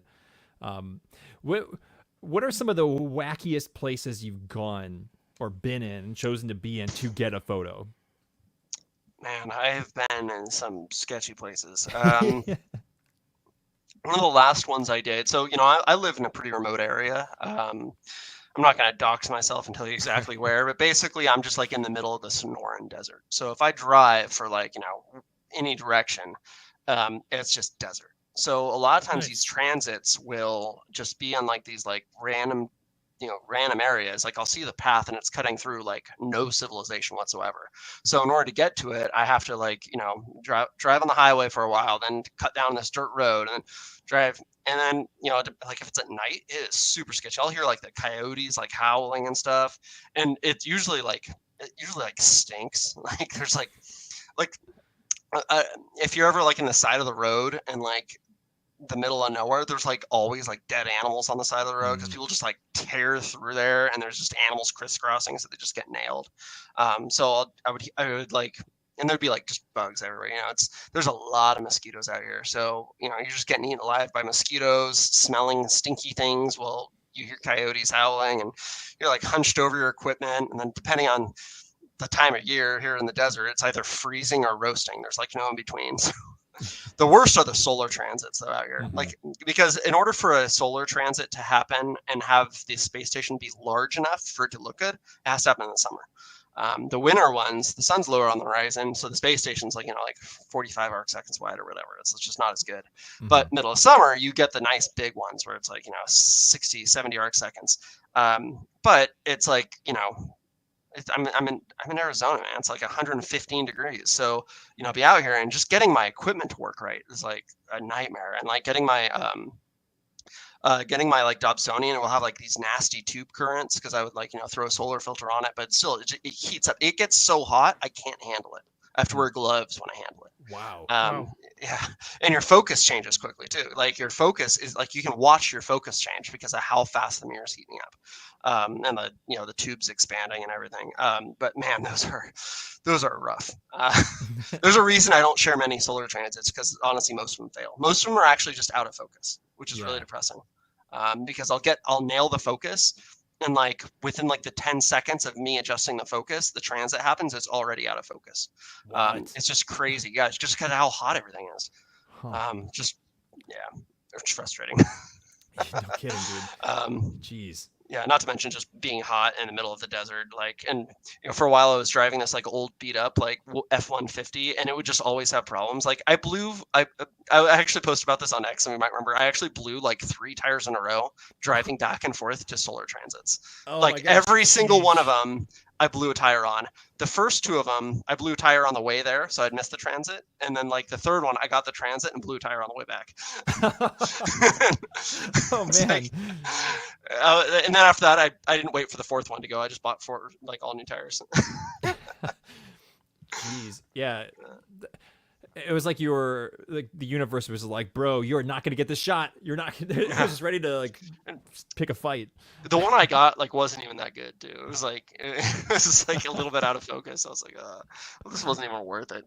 But yeah, it's the downside of living in the desert. It's like impossible to shoot those things. You gotta live up in the mountains or something. Yeah, a little more temperate, more regulated.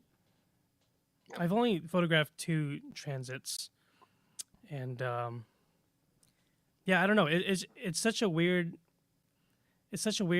event in photography where you spend so much time planning for something that takes less than a second for it to happen. It's just one of those weird things that us astrophotographers do, but they are pretty exciting. I've only done 2, and hopefully I'll have a chance to image one in the near future. But well, I am doing another one November 18th, if all works out. If you don't see me post about it, it didn't happen, and I'm really depressed, so don't bring it up. That's going to be, yeah, dude, I might be joining that boat with you because I saw there's a really good one on November 16th, like 6 minutes after midnight. So I might be, let's just share positive vibes and everything will go well for that weekend. Positive vibes, man. You got this. Yeah, we can do it. We can do it. You've dabbled in so many different types of astrophotography. So you've done, wide field with, Milky Way, Aurora, all the way down to space station, which is this tiny, tiny little slice of the sky, nebula, deep sky, planetary. Which types of photography do you enjoy doing most? Or does it kind of feel widespread, like you just enjoy it all? What do you gravitate towards? I do enjoy it all for sure. Like there's some things that are more frustrating, like chasing down those space station transits, but the payoff is like really good too. So it's like I think my favorite, just because I think it really flexes the artist in me, is doing Emission Nebula. Emission Nebula is like it's one of those things where I feel like your artistry can compensate for your circumstances. So if you have just narrowband filters and you could be in like the middle of the city, you can shoot Emission Nebula and have the photos look good, like really good. And that's I think where I think if it weren't for me shooting that, I might not actually even be doing this at all today, because I was able to do that from my backyard in Sacramento when I was first starting to get into this. And that was where I would be like, all right, like, how do I make this nebula photo like good? Like, and one of the ways you do it is just with your color palette, because your color palette already with Emission Nebula is tweaked. No matter what, you can't get true color. So, so from there, it's just artist discretion. Like, what are you going to do with it? So what I love doing is coming up with unique ways of blending these different channels. I'm just shooting in show like everybody else, the sulfur, hydrogen, and oxygen. And once I do my channel integration, I'm like, all right, does it have to be in that order? Does it have to be in the Hubble palette? Like, how else can we do this? And you'd be amazed at like what's actually possible in your image. And like my desktop wallpaper right now, it's an image I shared recently. It's what is this one called? The Tadpole Nebula. I don't remember like the number. It's like NGZ something. I don't remember. But the Tadpole Nebula, and like I created an image that's now my favorite image of this nebula, and that's actually really rare for me, because usually I create an image, I'm like, man, this one that got the APOD like 5 years ago, that's way better.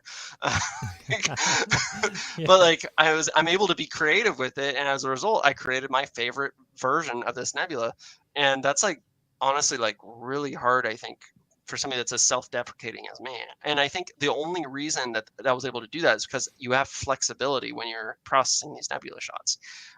Otherwise, it all just comes down to how well you're executing your technical skill and what were your conditions.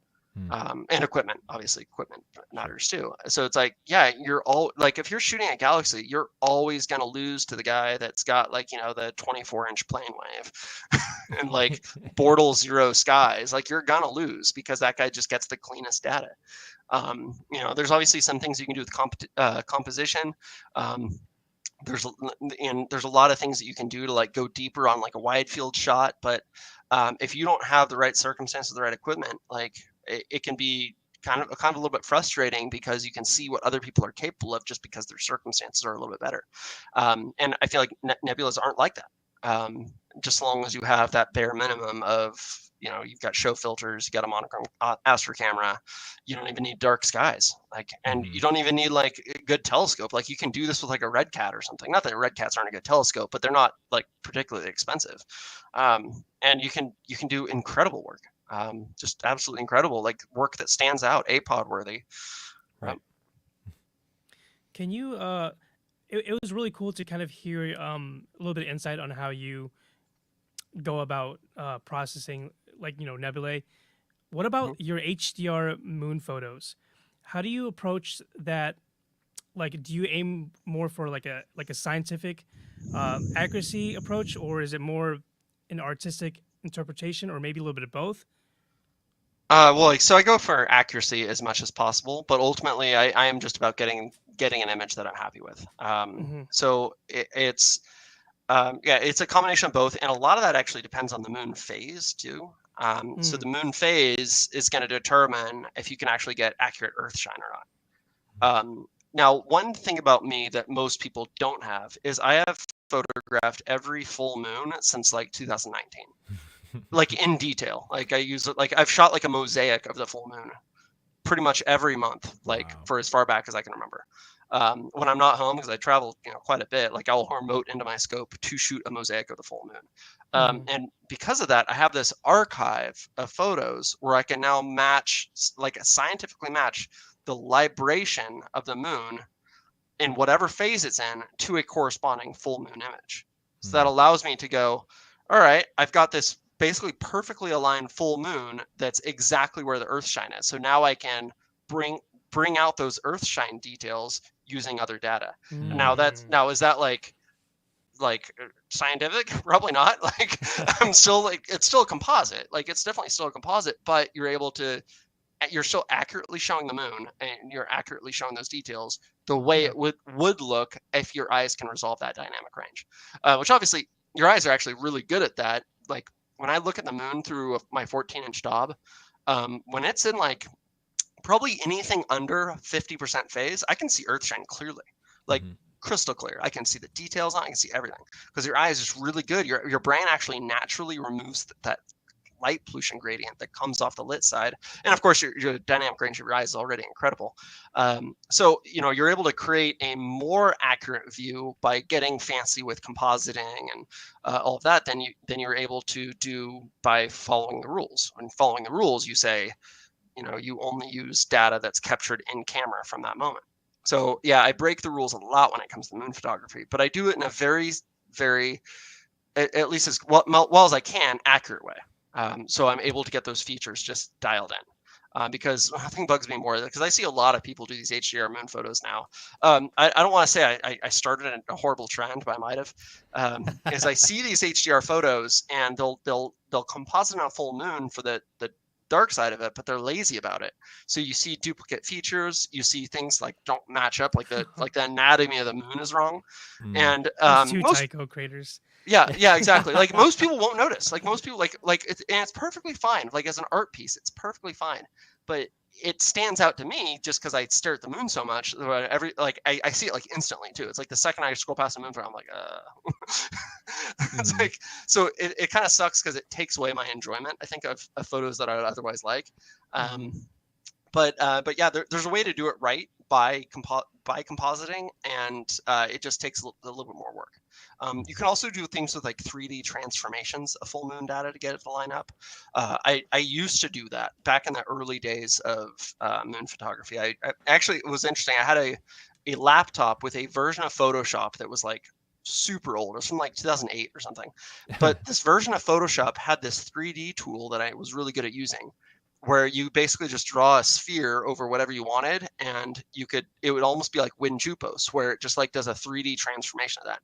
And I would use it to adjust my full moon shots to match the libration.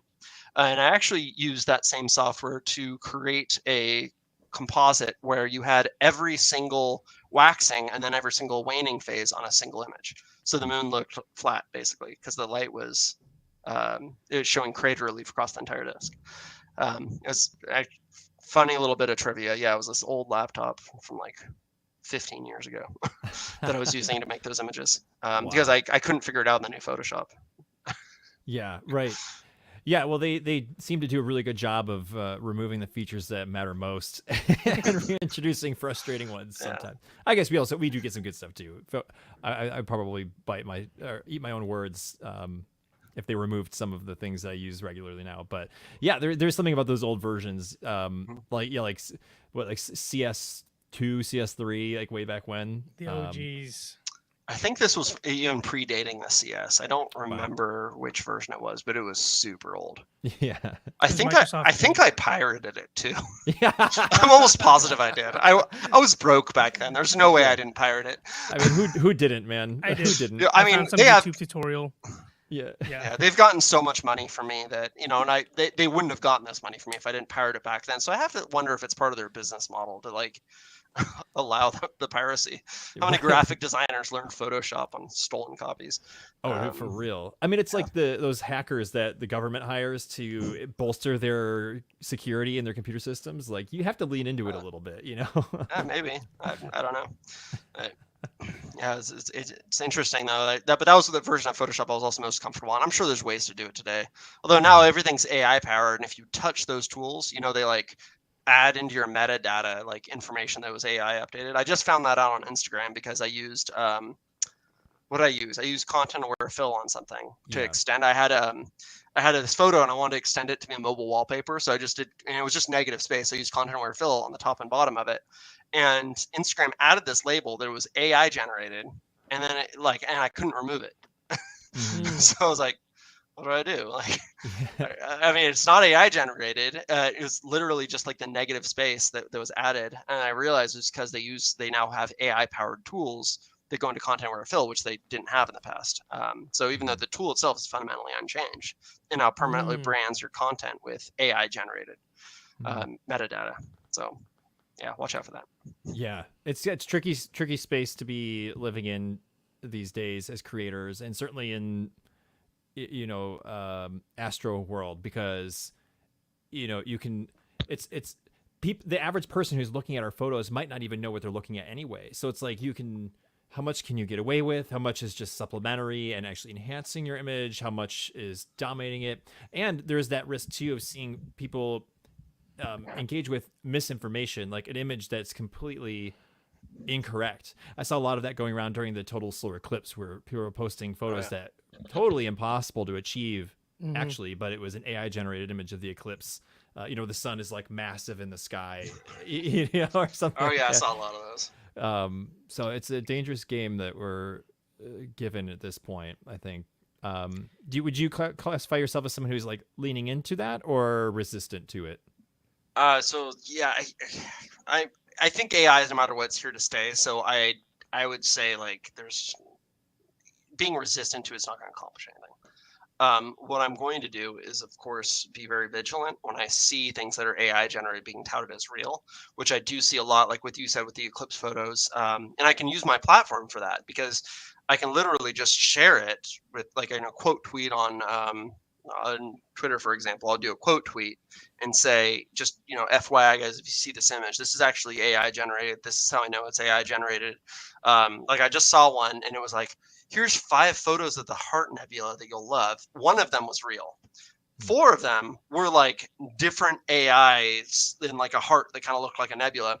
And I was like, I was so frustrated because I was like, and there was not a single comment calling it out, not a single one. Like all of them were just like, wow, it's so beautiful. I was like, dude, like the fact that like their structure is different. Like there's ways to get different looking photos of the Heart Nebula, but the fact that their structure is fundamentally different should be a huge red flag. Like the shape of the heart should not change. And so I'll call those out. And usually, like I'm actually really thankful for community notes on X. I think that's like probably the best thing in the world. And everybody should have this. Yes. The moment after I share these things, they will immediately tag with a community note, because enough people I think follow me that have access to that. They'll immediately tag with a community note, be like, oh, this was analyzed by astrophotographer Andrew McCarthy and determined to be AI for these reasons. And I'm like, sweet. Right. And then seal of approval. And then that account is now no longer able to earn money off of it. So, I'm hoping if enough people do that, eventually it'll just be futile to, basically share these things as fake.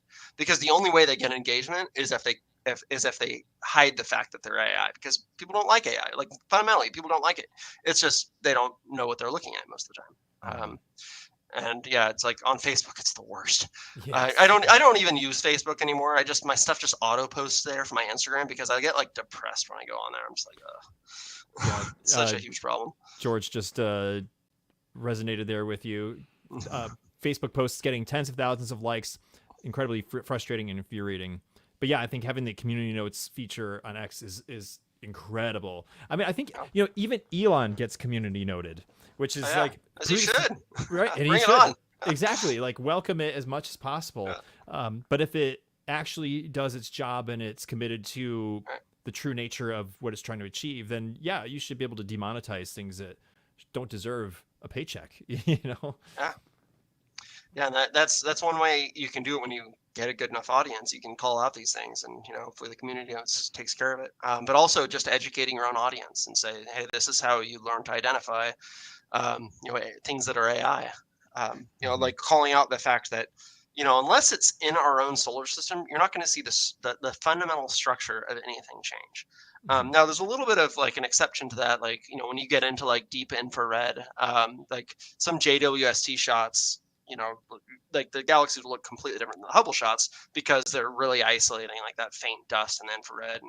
And, so some of that stuff can get a little tricky, but, otherwise, just educating people on just like the nature of like, oh, this is AI, this is how I know. And that usually is enough to get people to understand. Nobody likes being tricked. No. Dude, my photos are so basic, and I've already been accused of AI. I think every astrophotographer at some point has, some troll comment on it. But I hope in the future that to kind of go back to what you're saying, Andrew, about how AI is here to stay. I completely agree with you.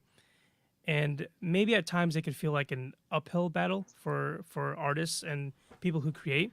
But I really hope that there's like there's a section for the OGs, for the humans that are still putting the work in, getting their hands dirty, having their laptop like, crash out during a shoot.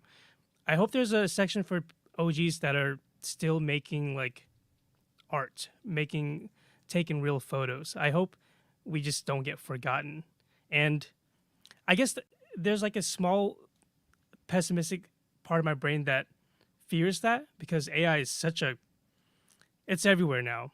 And yeah, I don't know. It's really interesting to see how it all plays out in just even the next 2-3 years. I think there's so much value in authenticity that I don't think the AI will replace artists. I think it'll become indistinguishable from artists, which is sad. But I think the fact that you're doing your own work and you're putting the effort and producing that image, that's way more value than anything that AI can create. And so I think as long as there's authenticity to what you're doing, like I noticed this most recent time I submitted to the Astrophotographer of the Year competition, they were asking for RAWs along with it, just to make sure that like you're not using AI. Not that the judges can't tell the difference, but I think we'll see more like safeguards like that. Anytime I post something that I think is likely to be accused of being faked, I'll usually post a RAW along with it. A good example of that is the International Space Station transits, because you do get so many of those people that say, no, the ISS is actually a balloon. There's no way you took a photo of it like this. And it's like, all right, well, explain my RAWs then, Yeah. and then they'll, shift goalposts like they always The do. raw But at least, yeah, the RAW is fake. Yeah, sure. Good luck with that. Yeah. But I find that adding additional context to it, it just really, really does help a lot. If I do a show image, also showing the image in HOO, for example, like, hey, here's how it looks with like a more natural color palette. And then with sun videos, I usually because those always get called fake. The sun videos I do, the time lapses, I'll usually try to show like, this is how the time lapse looks. This is how it looks in real time. Try to build a thread out of it. Another reason I like, X, just the format is just really good for that. And then you can point people towards that context that ask questions. And it's really helpful. And, of course, showing equipment too. This is the equipment that I used. This is the modified telescope I used to shoot the sun in hydrogen alpha. This is the telescope that I used to shoot the galaxy. Those things add credibility and context to help people. Dude, this year, 2024, has really just been a standout year for celestial events. Obviously, we had the eclipse, we had aurora shows, we have this comet. There's the occultation of Saturn. Like these crazy things that are happening. Many of them are scheduled, and a lot of them are kind of spontaneous. How do you balance forecasting your schedule as an astrophotographer with scheduled events, like where we know years in advance that there's an eclipse, but as you were describing earlier, the spontaneity of an aurora event where it's like, okay, I just got home and in less than a day I'm booking another flight so I can go back. I wasn't planning on that. Like, how do you balance that lifestyle, and just as a career and maybe just in your own life? Like, because there's also astrophotography FOMO too, where if you say, oh, I'll just stay in tonight, I'll let that one go, then you just regret it. Like, how do you balance all that? The answer is, you just sacrifice a lot of sleep. That's not a good answer, but it is hard. I basically don't book things out usually unless it's for a celestial event. Like, it's actually really hard, my friends and family, because most of my family lives, back home where I grew up, and I'm in a completely different state now, so they're always like, hey, when can I schedule time? I'm like, I kind of got to keep my schedule open. because it's not you. I would just rather look at the celestial events. I'm just kidding. But especially with rocket launches, like they don't get the certification or the launch license for till the day before the launch usually. So that's it's very subject to change. So you travel out and you may or may not be seeing a launch. And it's the same thing with Aurora. It may or may not happen, and then so you have to keep at it. You have to be open. It would be very hard if you had this full-time job where you need to be somewhere every single day, but also be flexible for these celestial events. But yeah, I do have firm things in my schedule for specific celestial events, namely like eclipses. This recent Saturn occult that passed over Hawaii, I'm sure you may have seen my image of that. That was when was that, September? I don't know, a couple months ago. Yep. So that I scheduled out way in advance and planned that shot way in advance. And I got that shot, and then immediately after was adjusting my schedule for everything based on the rocket launch that I captured last month. So it's my schedule, some parts of it are very rigid and some parts of it are very flexible. There's a lot of decisions that are made too. There was actually an eclipse that happened the same time as that Saturn occult. I chose to shoot the Saturn occult instead of the annular eclipse. I thought about going down to Easter Island and shooting it, above some statues, and I ended up not doing that in favor of the Saturn occult, which was a tough decision. And then when the rocket launch happened, there was actually a Actually, no, I got that backwards. There was during the rocket launch. There was when the annular eclipse happened, and then but during the Saturn occult, there was a partial lunar eclipse that was not visible from my location. So I had to make those are two choices that I had to make based on forecasted celestial events. Mm-hmm. Yeah, I did see images going around that somebody did get with the Easter Island statues. Yeah. Insane, absolutely insane. So cool. So cool. I would have loved it. I would have gotten really creative with my composition, and it probably would have been really, really great. But you know what? Ultimately, I picked what I picked, and I have no FOMO because the shot that I got was amazing. Even though it almost killed me, it was amazing. Right. Yeah, you got super sick, didn't you? Yeah, I got super sick. I got super sick the day before the shot, and it was like one of the worst flus I've ever had, where I couldn't function. I was just I was laying in bed, and I was like, I got to go pick up this telescope, and I've got to go do this thing. And I wasn't eating or anything, and I did, but ultimately I made the decision for the team. I was like, all right, get out of bed, let's go shoot this thing. So I drove up to the top of the mountain, Mauna Kea. I always say that wrong. Mm-hmm. Mauna Kea Mountain, very famous, observatories up there. Set up this giant 14-inch SCT. I rented a C14 for it. Giant mount, giant C14, and stayed up till 4 a.m. with not very much oxygen at the top of the mountain, and with the flu, and got this shot. And I wasn't dressed at all because I was in Hawaii, so I didn't bring a jacket. Who brings a jacket to Hawaii? And I was literally in shorts and a t-shirt, and the temp was 20 degrees. It was just it was freezing, and I was just freezing just operating this telescope. It was so cold, my battery died on my laptop within 15 minutes. I was like, I should probably charge this thing. I actually almost missed it because of that. Oh, yeah. I brought a backup laptop, and here, just to give you some behind the scenes on the shot. Why not? So I brought talk about almost missing things. This was really stressful. So I'm set up for the shot, right? I pull up my laptop, everything's fine, and it was running on battery. The battery usually lasts a few hours. It's usually fine. I'm focusing, I'm collimating, I'm doing all my things for this telescope, try to get the shot. Well, of course, barely functioning with the flu. And it's you can see the events about to happen, right? You've got the moon, Saturn's right here, and it's just drifting closer, and it's finally within the same field of view on my tiny sensor. And I was shooting at 9,000 millimeters, by the way. I was, I bar load this. I was shooting 9,000 millimeters, and I was using a small camera sensor. It was a 533 MC that I was using. And I can finally see both the moon and Saturn in there, and then the laptop goes dead. It was just dead. I was just like, what? What do I do? No. And I ran into my rental car, grabbed my other laptop, just ripped it out, pop it open, plug in my cameras, plug in everything. It's like, your version of SharpCap's expired. Oh, no, not updating SharpCap. And then I go in, I finally load it, and Saturn's just starting to touch by the time I get it up. And I'm like, record. And what I didn't realize was I used a bad USB port. So it was recording like 1 frame every 2 seconds. Oh no. Which everybody knows planetary photography is like, no, that's not how you do planetary photography. So, but I got it. I got the shot, and it was just not nearly as detailed. Originally, I was planning on Saturn being like 500, 600 pixels wide-ish, and then shooting the moon at entirely the same resolution.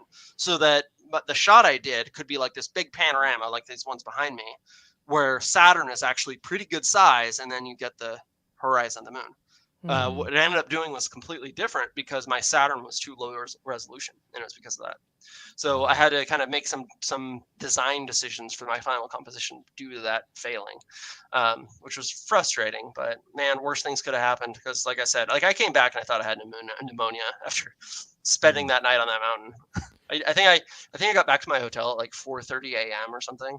Just sick as a dog. Like it was just horrible. But it was worth it. I mean, I got the shot, so yeah. like sort of. It wasn't as good as I wanted it to be, but it still worked out. Well, from an outsider, it was amazing. So I'm glad you're not dead, though. Yeah, me too. And honestly, I'm very glad I was on the top of the mountain because of that, using fewer photos actually was still fine. Like the Saturn looks like pretty good. Like it's pretty detailed and everything. Even though it was, I think I stacked like 15 shots. It was nothing. I just stacked what I could. And usually my planet shots are like 100,000 photos. Like easy. Because it's like 20 minutes of data or something shooting it at least 100 frames per second. So, the fact that I was able to get that was just a testament to being on the top of that mountain. Where the conditions were just really good. Wow. So I'm glad it worked out. Yeah. Well, dude, I appreciate you sharing these incredible stories. I think what we want to do is we'll probably open up the floor here and have some people ask you questions. But I have one final question for you, Andrew. And if you have any advice to an aspiring astrophotographer or someone who just wants to make a career out of something similar, what would be your advice to them? Well, yeah, it's tough. There's no really good, easy answers for this. Getting into astrophotography is a lot easier than just starting a career doing something similar. Getting into astrophotography, I mean, I usually just say start with what you've got. Don't get ahead of yourself. Other people, especially if people have money to kick around, people will spend $15,000-$20,000 on something, and then they get into it and they go, man, I don't even really like this. It's like, it is not this like awesome, like, oh, you're going to discover things and explore the universe. No, what you're going to do is you're going to be on your hands and knees trying to figure out why your mount's not tracking in the frigid cold while getting bitten by mosquitoes. And then, when you finally got it working, something else is going to break. And I'm not just saying that to turn people away from it. I'm saying you have to love it so much that you're willing to do that for it. And that's what I think a lot of people don't necessarily have. You don't really know how much you love it until it pisses you off. And then you're like, okay, I forgive you. Let's go shoot again. That's the relationship I have with astrophotography. It pisses me off constantly. I am always angry at my equipment. That said, I love it enough to see it through the bad times. And because of that, I'm a successful astrophotographer. If astrophotography doesn't do that for you, then maybe that's not what you need to be getting into. There's something else that you're going to love even more that you should be pursuing instead. And then you can just enjoy the pictures other people are taking. There's nothing wrong with that. Anyways, that's one piece of advice. The other piece of advice you were asking was how to set up a business in something similar. It does come down a lot more to passion, I think, where you're passionate enough to do it well. But when you're creating a business in the arts, you have to create a niche for yourself. How are you going to do something in a way that nobody else is doing it? That is going to be really hard. And I kind of got lucky finding my niche in this hobby, but like not everybody's going to be able to find something like that. So so I would say try different things, try whatever. Like just try to come up with something that's uniquely you. And if you can come up with something that's uniquely you and not just like a carbon copy of something else that exists, you're onto something, and build on that. Build on that as much as you can. And if other people like it, then maybe you've got something. Maybe you've got something that's worth building a career on. But I think that's the most important, is finding whatever your niche is, finding it, and then becoming the best in the world at it. Love it so much that you're willing to put everything you've got into it, and then that will hopefully show on when you reveal it to the world, and it'll turn into a business. And that applies to anything. It doesn't matter what it is. It doesn't matter if it's photography, if it's music, or you could be painting. Like it's it doesn't matter. Like whatever it is, just like just dedicate your whole self to it, and you can turn it into a business. It won't be easy, but you can do it. Well said. Brilliant. So much value in there, man. Thank you so much for sharing a little bit of wisdom to all the new astro nerds. Yeah, my pleasure. So do you want to take it, Tan? Go for it. We got a first question here. Just letting you guys know, we are opening up the floor for a Q&A. So this is the perfect opportunity for you guys to ask Cosmic Background himself a few questions. So we'll start with this one here from George. Did you send a rig to Starfront? Two rigs. Let's hear about it. I sent a 135 millimeter Rokinon camera. It's like the Astro lens, right? I sent that with a 2600 MC camera, so I can do like big Milky Way panoramas. I sent one of those, and then I also have a 12-inch RC out there with a 6200 mm. And of course, full of filters for it, so I can get like those really tight ups on the celestial objects. And I'm still kind of hammering out like the equipment. Not 100% yet, but I did already share some photos from both rigs, and more coming, of course. Right now it's a little cloudy out there, so it's going to be a bit before I can finish my next project. But I've got a couple out there. I've actually never shot from dark skies before like this. Oh wow! I've gone to dark skies and just like brought like like a DSLR or whatever, but I've never like had an actual rig at dark skies. I've always shot from my backyard. This is a game changer. Can you explain a little bit? Sorry, I didn't mean to interrupt you. You're fine. You're fine. Go ahead. Can you explain to people what Starfront is and what your connection with them is? Oh, sure. Yeah. So Starfront is just basically a business that will take your astronomy equipment, set it up on a pier, and shoot, or where you can remote into it and shoot all night from dark skies. It's located in Texas near Rockwood, I believe, in like the middle of nowhere. It is dark out there. I actually went down there myself. Usually people mail their gear, but I felt weird doing that, so I just drove it down there. And I saw the dark skies, and they are dark, the darkest skies I've ever seen. And when I was down there, they had, I think, 3 buildings finished, and they were working on 2 more.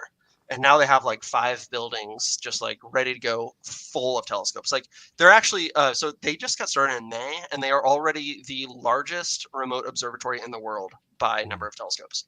Wow. And it's actually crazy. Like watching, like each building is like, I don't know, like how big they are. I have like no frame of reference for it, but like they jam like hundreds of telescopes into one building, and you see they'll be all like small telescopes. Like what was cool about Starfront is like remote observatories, their customers are the people that are willing to spend a lot of money. They get like the big CDKs on the big expensive mount. They have $100,000 rig, and they pay a couple grand a month for it. And Starfront's like, oh no, we can do it for a couple $100 a month. You're just going to be using this much space. And most people only use this much space because they'll have like their AM5s or whatever, a little refractor, and that's all they need. But they get access to the dark skies that way, which is really cool. It's going to open up the hobby to so many more people. So yeah, sorry, I am not paid by Starfront, by the way. If you're wondering what this plug was about, maybe you guys are. I don't know. Nope. But it's really cool because it does open up dark skies to most people. Most people, live in cities. So if you want to get into astrophotography, it's really hard. And yeah, obviously you can use narrowband filters and things. There's ways around it, but that really opens it up. So yeah, really good seeing out there, really good dark skies out there. So far, I've been really impressed. And the staff is actually really great too for juggling as many people as they do. They're usually pretty on top of it. So yeah, no, they're great. I love them. My buddy Bray is very invested in Starfront. He's kind of like the front of Starfront. Bray Falls, everybody knows who that guy is. Great kid. He's amazing, but he's like turbo expert on equipment. So and he's just getting more because I think he's installed like 300 telescopes. So yeah, he knows his stuff, but it's really cool. And I know my stuff's in good hands out there. Amazing. Very cool. Got a question here from Kayla. What's the Japanese looking banner on your wall and what does it mean to you? It's just a gift from my mom. It has my name on it. It says Andrew Peaceful Life. This is my mom gave this to me, so it's like sentimental. So I hang it here.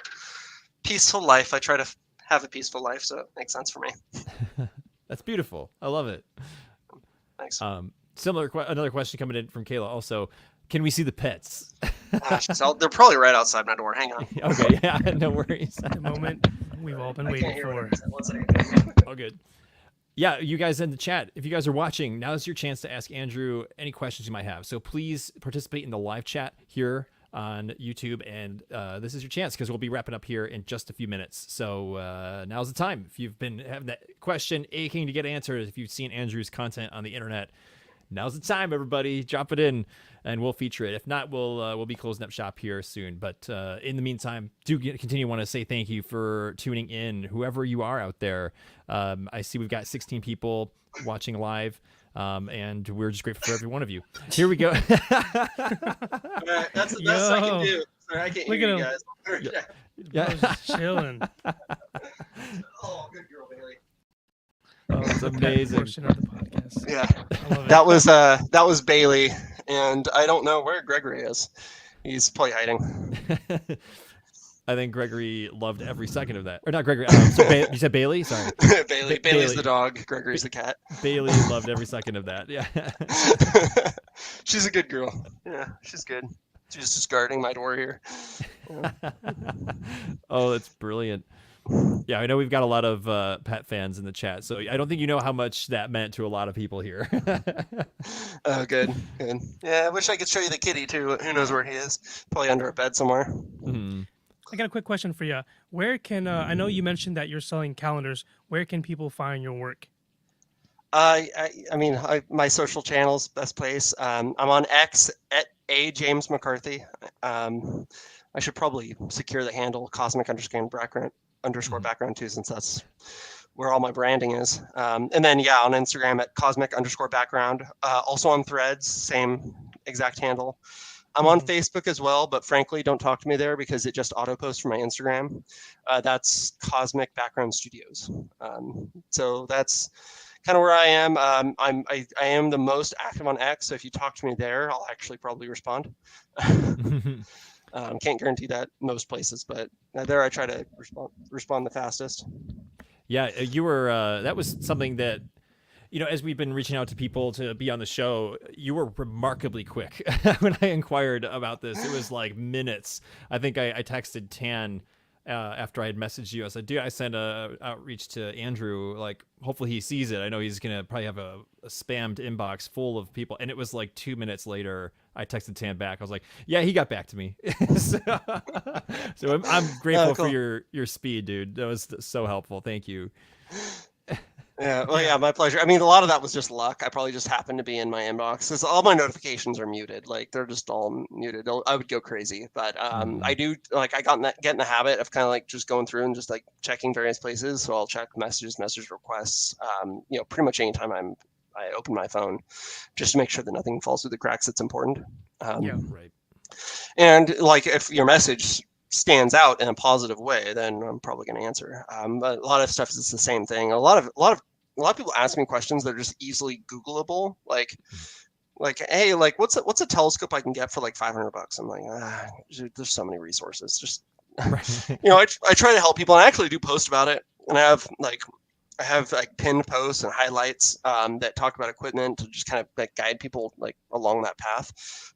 But I do get frustrated because just like 90% of my messages are things that just are I've either already answered like in pinned posts or like just nonsense that you can Google easily. Like, so I do my best to answer people as much as possible, but man, my inbox just gets crazy. Yeah, I bet. Well, you have the patience of a saint. Oh, thanks. Tamara here, your best photo that you've done. Can you show it? Oh God, my best photo. Like, I You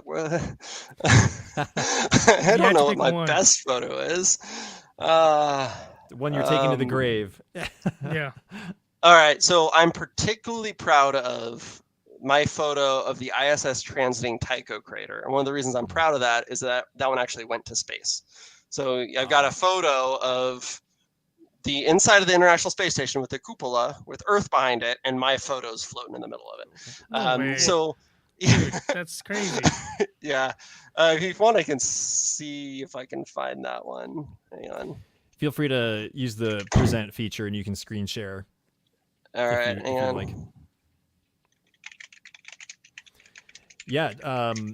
For those who want a little bit of context about what he's talking about, the cupola is the window underneath the space station under Node 3, and it's the Earth-facing side. So the astronauts can do photography and Earth observation from there. So you kind of get this central window and a bunch of windows kind of looking all the way around. It's about as close to a dome as they can get, and it's kind of the place to be on the ISS. So I can't wait to hear a little bit more about who brought the photo and.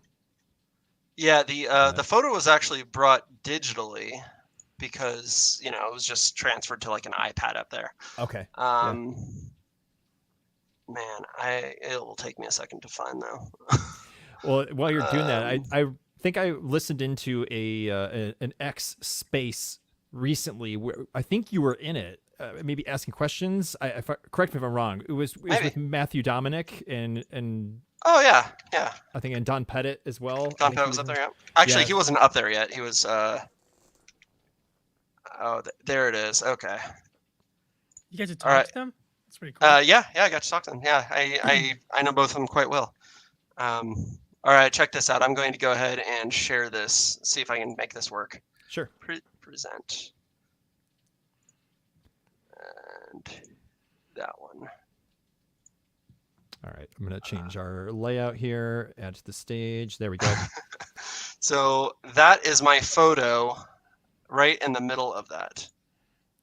That's so cool, dude. That's so early. Yeah. So Maybritt Cooper, she's a flight surgeon for ESA, and she used my photo as the cover of her thesis. So this is actually the cover of her thesis, right here. So what does that feel like? Weird. Kind of cool. Yeah, I didn't know this was going to happen, so she just like sent it to me. And she's like, "Oh, by the way, like it was so casual. It's like here's your photo floating in the cupola." I was like, "Wait, what? Like what? My whole life? Like how do I go back to like everyday life now that this has happened?" And I'll show you a better photo of that too, because you can. There we go. Let's just. I think I would share this tab instead. Here we go. I would be a puddle if that happened to me. Yeah, I was a mess for a bit. Yeah, but this is the photo. But yeah, I'm really proud of the photo because one, it was a lot of work getting the alignment just right, and obviously you hear about all the failures that go into these shots. So after all the failures, then having this one go just right was just great. And then of course having that response and seeing it floating in the cupola was just. Yeah, I mean, what a cool photo. Yeah, right over Tycho too. It's one of my favorite craters.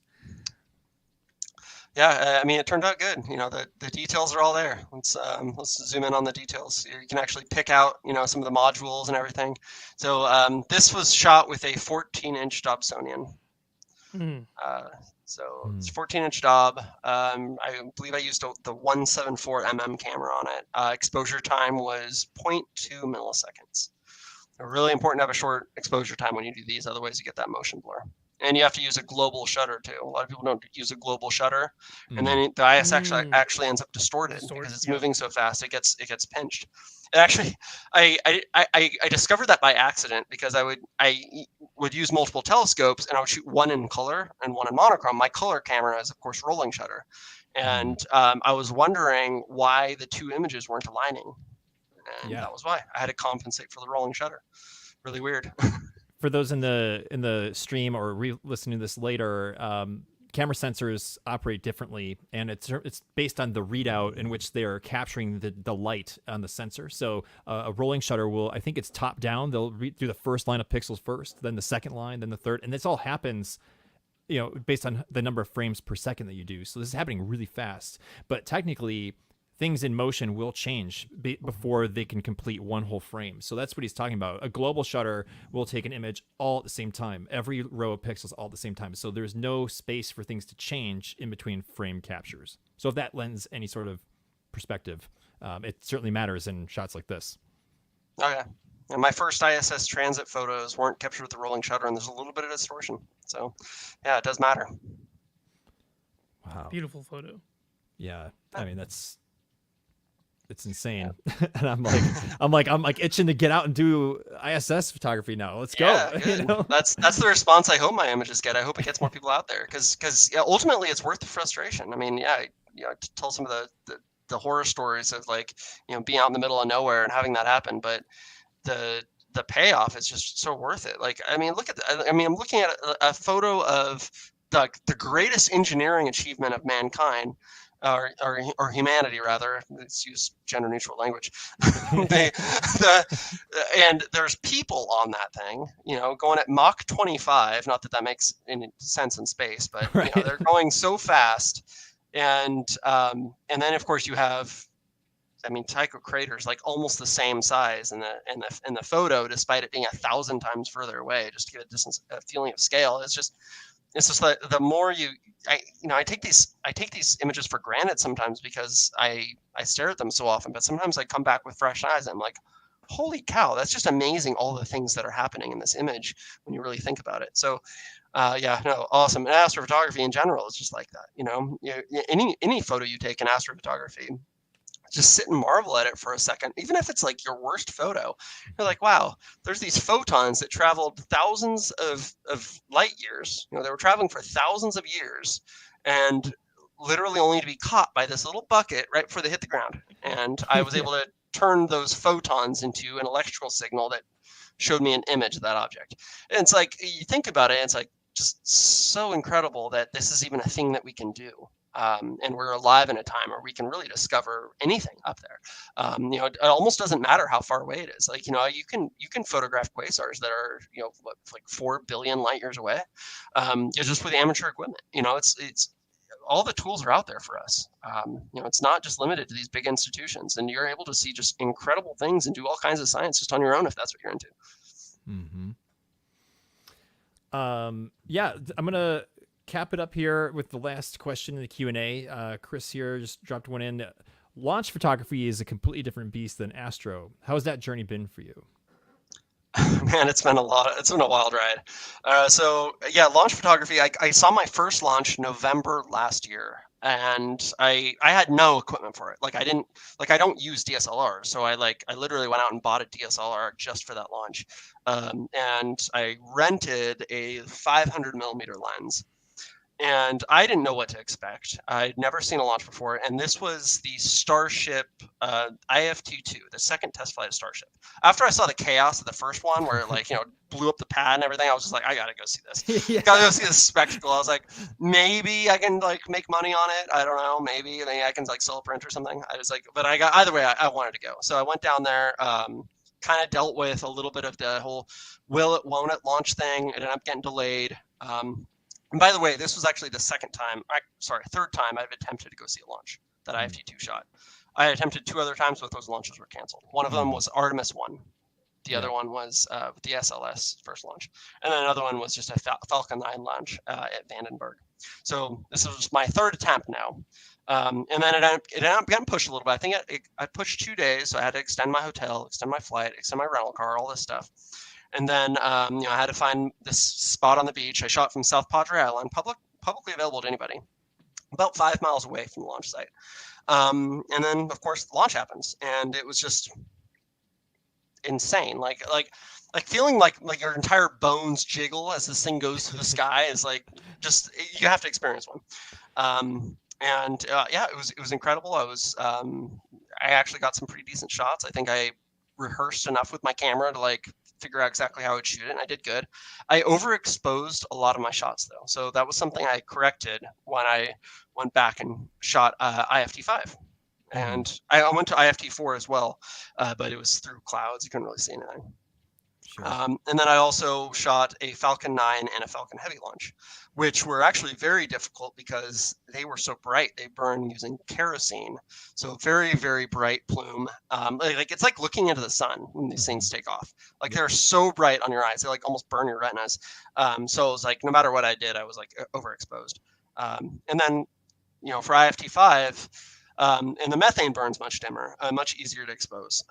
But I did intentionally underexpose this one because I really wanted to capture the time with the most dynamic range was actually the hot stage separation when it gets the brightest, and it's very difficult to expose right for that. But I got a great shot of that this time, and I rented like a $17,000 lens. Some of you might have seen like I did a reel where I said, I rented a $17,000 lens, and it kind of went viral. But that lens, it was the Canon 800 millimeter f5.6, which is like this big around at the end. It's just this giant lens. So I'm like out there on the beach with this giant lens, and everybody wants to talk to me about photography. They're like, "How many launches have you been to?" I was like, "Oh, like a couple." It actually worked out really good. I put this lens and a Canon R5 on a video tripod. And that video tripod is just really easy to track with a big giant handle. So it was actually pretty easy to track. Overall, I think it went pretty good. I could have done a better job tracking it, but as I mentioned earlier, I was also really committed to like just experiencing it. So I didn't fully focus on the camera.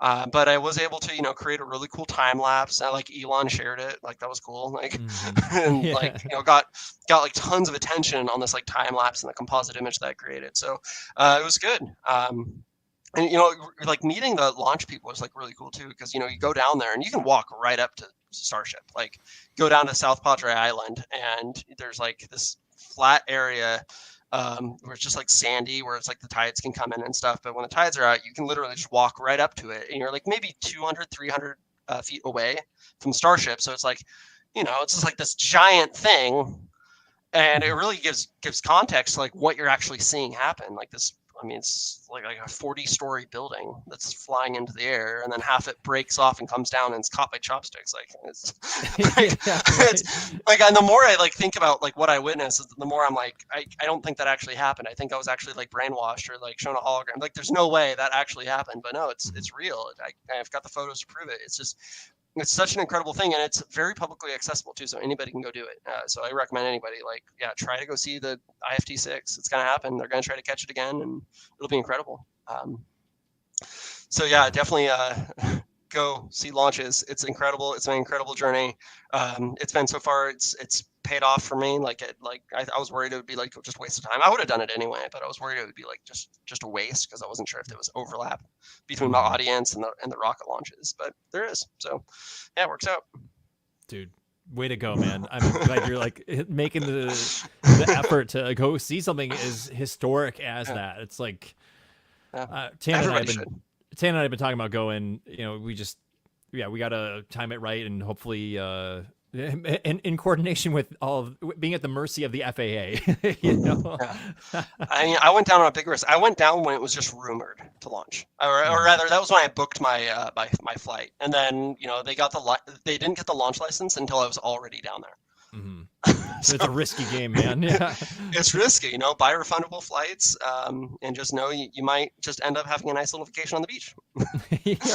High risk, you can go hunt. You can go hunting for Starship pieces from the past flights on the beach. Oh yeah, you can. I have a little piece of concrete here.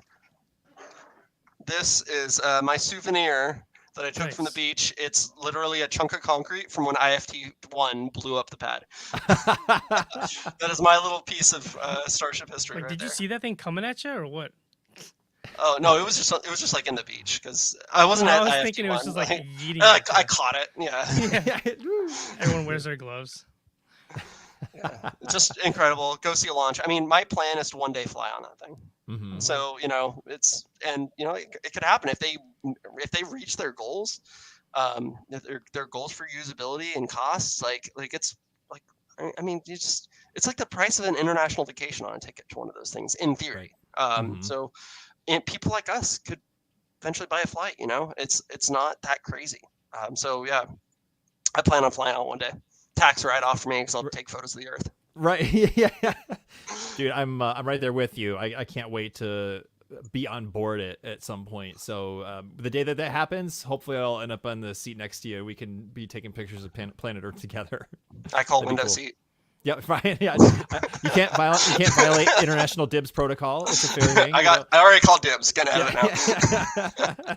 I'll sit in the middle. Yeah. Oh my goodness, dude, this has been amazing. I obviously I could talk to you and listen to your stories for eternity, but we do have to wrap things up here.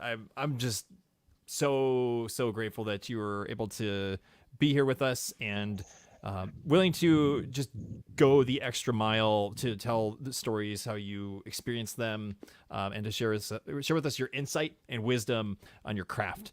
I know I've just been watching the feedback in the chat. Everybody's been really into what's been going on here today. So, dude, thank you so much. Well, it's my pleasure. And thanks so much for having me on here. I'm glad I got to talk to you guys.